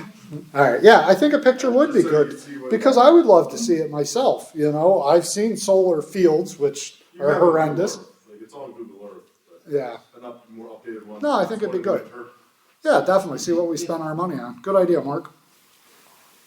Any other comments on solar? I got an update from Peter Pipolo on Rotary. The car show dates were booked for their proposed date. They have an alternate. I know we can't approve it now, but I want to let you guys know so we can think about it and talk to Janine about the schedule for June 12th with a rain date of June 13th. Excuse me. So I think we should look at that, so the next meeting, if it's something we're gonna approve, we could be ready. And June 12th was one of the dates that the Historical Society, I believe, no, that was July 12th, never mind. Okay. Yeah. And we can double check all that stuff. Yeah, definitely. It was just kind of an info so we could be prepared at the next No, I think next it was meeting. July, yeah. Okay, so we'll check that out. And I know that Rotary has the list of proposed So the one. Historical Society events to Yeah. commemorate the semi-quincentennial. Yeah, for sure. Any comments on that? It's gonna be awesome. Car shows are a lot of fun, and a lot of local people have some neat cars, so I'd encourage people to attend it, whatever date we decide on. Next thing I have is 2 ordinances that I've heard, I've been a part of, but I haven't heard of lately. Sign ordinance. I think we're very, very close. I think we have to just stay on top of these so they don't fall by the wayside. Do you guys have an update on that?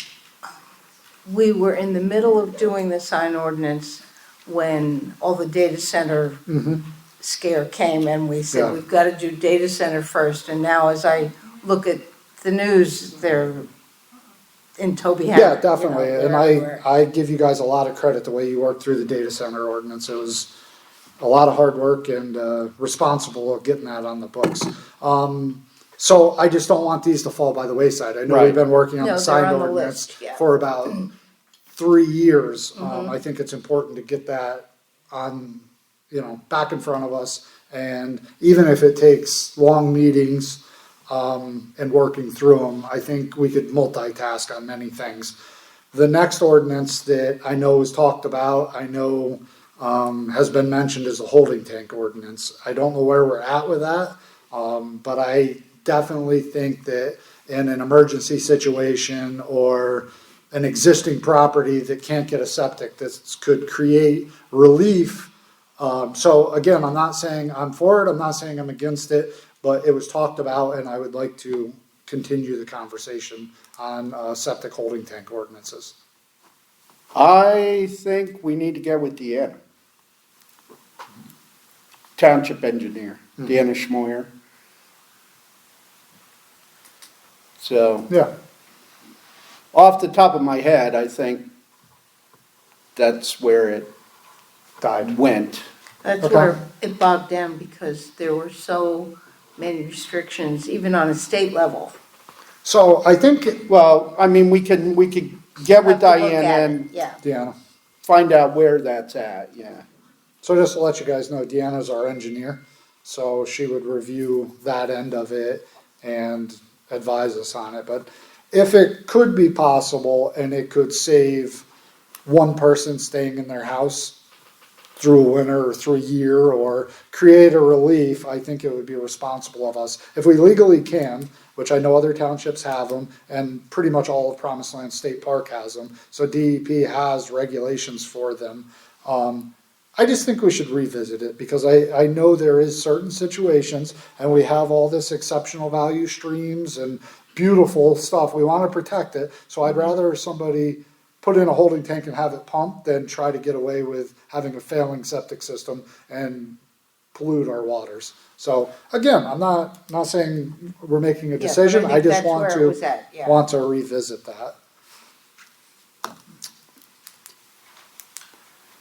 That brings up my last topic, which it made Patty remind me and you with Historical Society. I was at a meeting and there was a letter that was tabled. I don't know if we ever planned on untabling it. A letter, I think it was a donation request letter.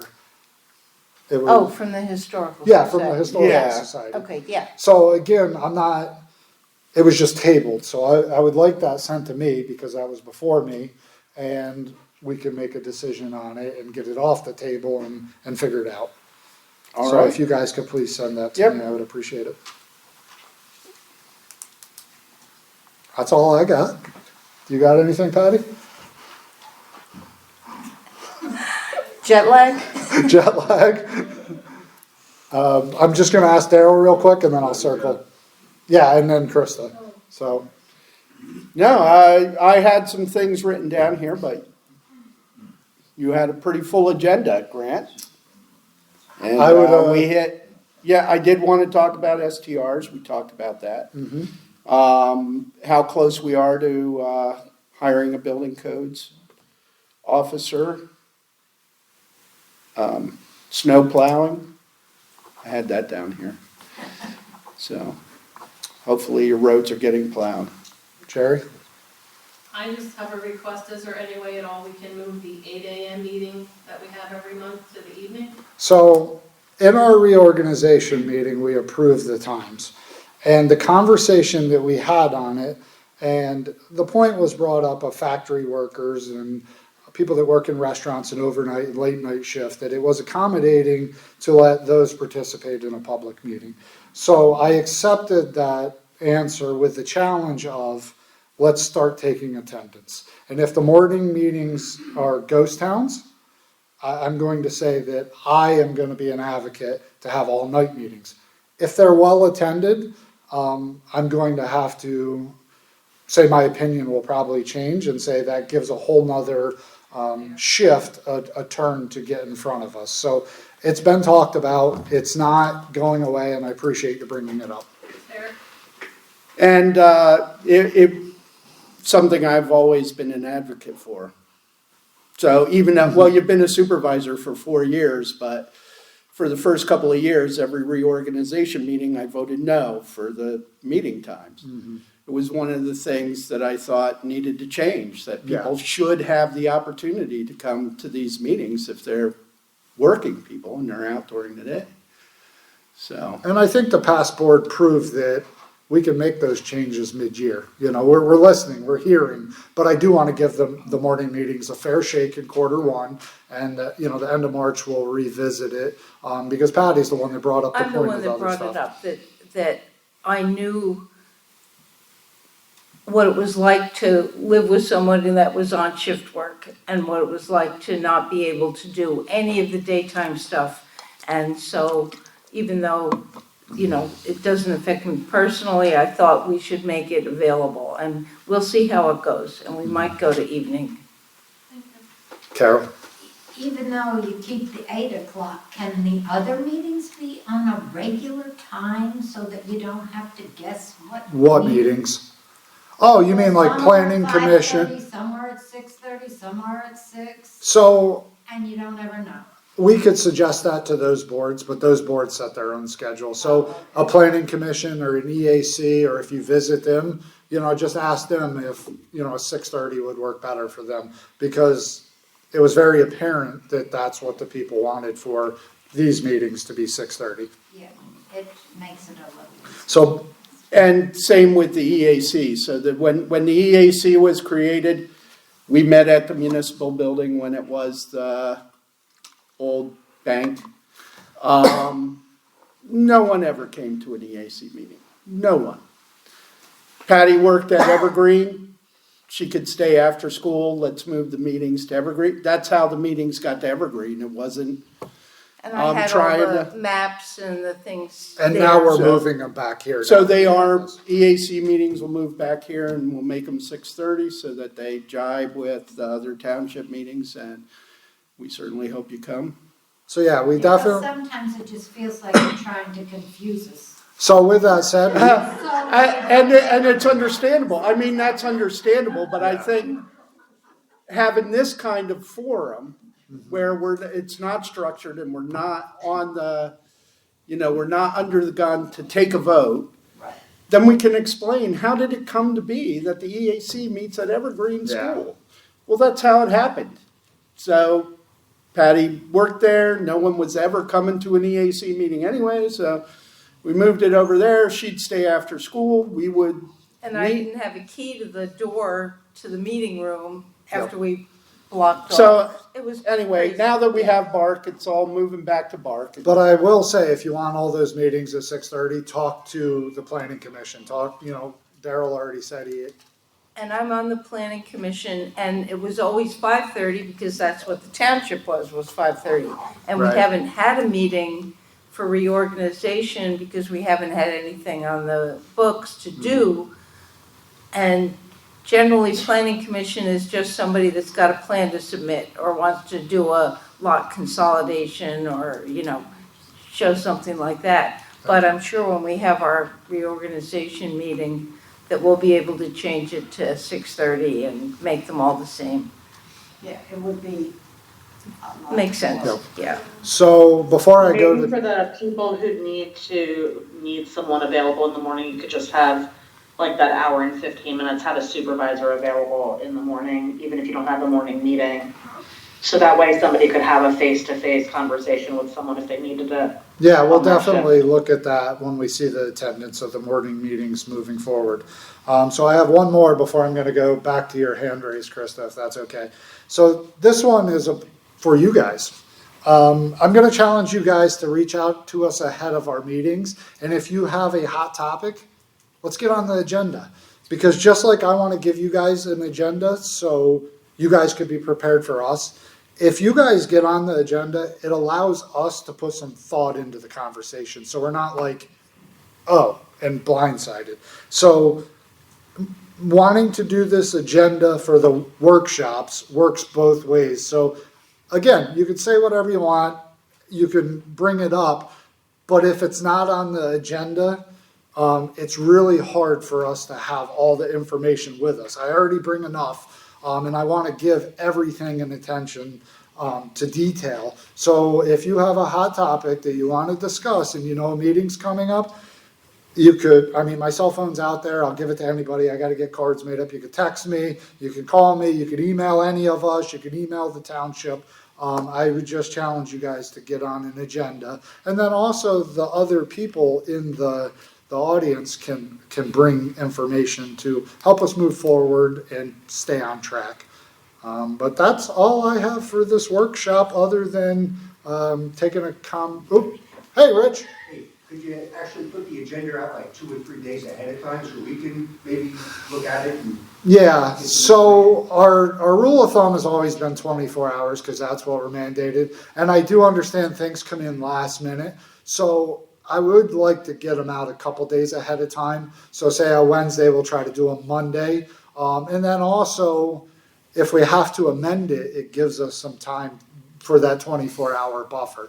So if we put it out 2 or 3 days ahead of time and we amend it within our 24-hour period, just know that we're allowed to do that. So don't say, well, that isn't on my agenda. Double check before you come to the meeting or grab one when you come in. So I think that was always the idea, is to put it out right the day before, because it gives everybody a chance to stack their information in there. But good idea. I like that. Have you ever seen the Pocono Township agendas? I have. Okay. And they actually So that is post, like, they post all that their, is like the creme de la creme of agendas. It is so I'm going to, anything that has a possible action was notated as possible action. correct. Or possible motion. Anything that was being voted on or a document that was being discussed was attached to the end of the agenda, so people online could review it in advance. Like, it is the way every agenda, I mean, it is So perfection. essentially And there, not expecting perfection, but we should at least attempt to do a little bit better, I think. yeah, for sure. And, you know, it's a work in progress. But Pocono Township, just to bring everybody up to speed, the agenda packet that would be sitting in front of me and you guys essentially is put out to the public. So they could follow along and go along with it. So although I think sometimes having that much paperwork stacked there and thrown in the garbage on the way out is tough, but at least if we could post it and then have some copies or requested. But it's intense, and their hours go 5 or 6 meetings. So their meetings go 5 or 6 hours. So I don't feel so guilty here. But Krista, did you have your hand up for another reason? Yeah, I did. It's unrelated to anything that we've talked about so far. So I run the Hive to Harvest Pantry, and just as due diligence, being that we have food back there, we contracted with Ehrlich to just do regular maintenance. Over the course of the last year, we have found exactly one mouse in our pantry, in our building. No mouse droppings, just one mouse. It was actually fallen into a box and couldn't get out, so we captured it alive and released it back out into the wild. But however, we do have traps outside of our door, and we routinely keep catching these large nests of mice. There's these two, pieces of equipment that are on crates right by my back door, which is our primary entrance. And it's also the door that we keep propped open when we're bringing in like thousands of pounds of food every week. And we keep catching these nests of mice, and they're just hiding behind whatever is equipment is underneath these tarps back there. It's like the perfect breeding ground for them. So I wanted to know if those two items could be moved further away from our door, because we don't want to invite these critters into our pantry. Mm-hmm. Number two, we did end up having, because there's like a roll up, like kind of a garage style with like the shutters and stuff. Our condensing unit for the walk-in fridge and freezer is in there. The township also stores some like maintenance equipment and like their Gator and stuff in there, which really isn't a big deal. However, there is so many, that door is routinely left open, especially in the summer, understandably so, mm-hmm. with maintenance and all of that, just like we would if we were bringing things in and out, or if you would do it at home. So I'm not complaining that it's left open. However, I would really like to see the inside of that room buttoned up. There's like a 1-inch gap along the entire ceiling where mice can get in, and it's like inviting them to Disneyland. Even in the summertime, mice will seek out cool air from the heat. It's not just winter that they come in. We need to be, and because our pantry has a drop ceiling, we really can't keep critters out of our pantry, so we haven't had any issues, but we are on like the defense. So we have things set up throughout our pantry where if a mouse enters our premises, we're gonna catch it right away. We have things everywhere. We have bait stations, we have pheromone stations, things where like, if we were to find, sometimes there's like little bugs and stuff that come from manufacturing, like in flour and stuff like that. So we make sure we store our flour in sealed containers, and we have pheromone stations set up for like everything you can possibly imagine. And we have gotten nothing except for one mouse in a year. So I think that's something to celebrate. However, I don't really think that the township does a routine preventative rodent or pest. Like, I don't think we're on like a schedule to have our building protected. And so the only thing that my pantry can do is be on the defense. We have a drop ceiling, so once they're in the building, mm-hmm. there's no way I can keep them out of a giant building like this. All of the doors that go into the gymnasium, there's like a 1.5-inch gap underneath each door, which I would like to put like a rubber sweep under there to deter pests from if they are in the gymnasium, because on the other side, there's the mechanics room that's on the other side of the pantry and the concession stand. So and that door is open all the time. So if rodents do come in and enter the building, if they get into the gymnasium, rodents tend to run along the walls they're gonna come right into my pantry because it's that giant gap underneath the door. So I would like permission to install, or the township install, some sort of a sweep on those doors to keep any potential rodents out. I'd also like you to consider maybe getting a rodent or a pest control as a preventative maintenance. And if you could please remove those big things that are on pallets away from our door, because it's just every single time the Ehrlich guy comes, there's a nest of mice in there, in our trap out there. So Krista, I'm gonna ask you if you could give one or two of us a tour, please. Although I mean, you described things very, very well. Admittedly, I don't know a lot about your space back there.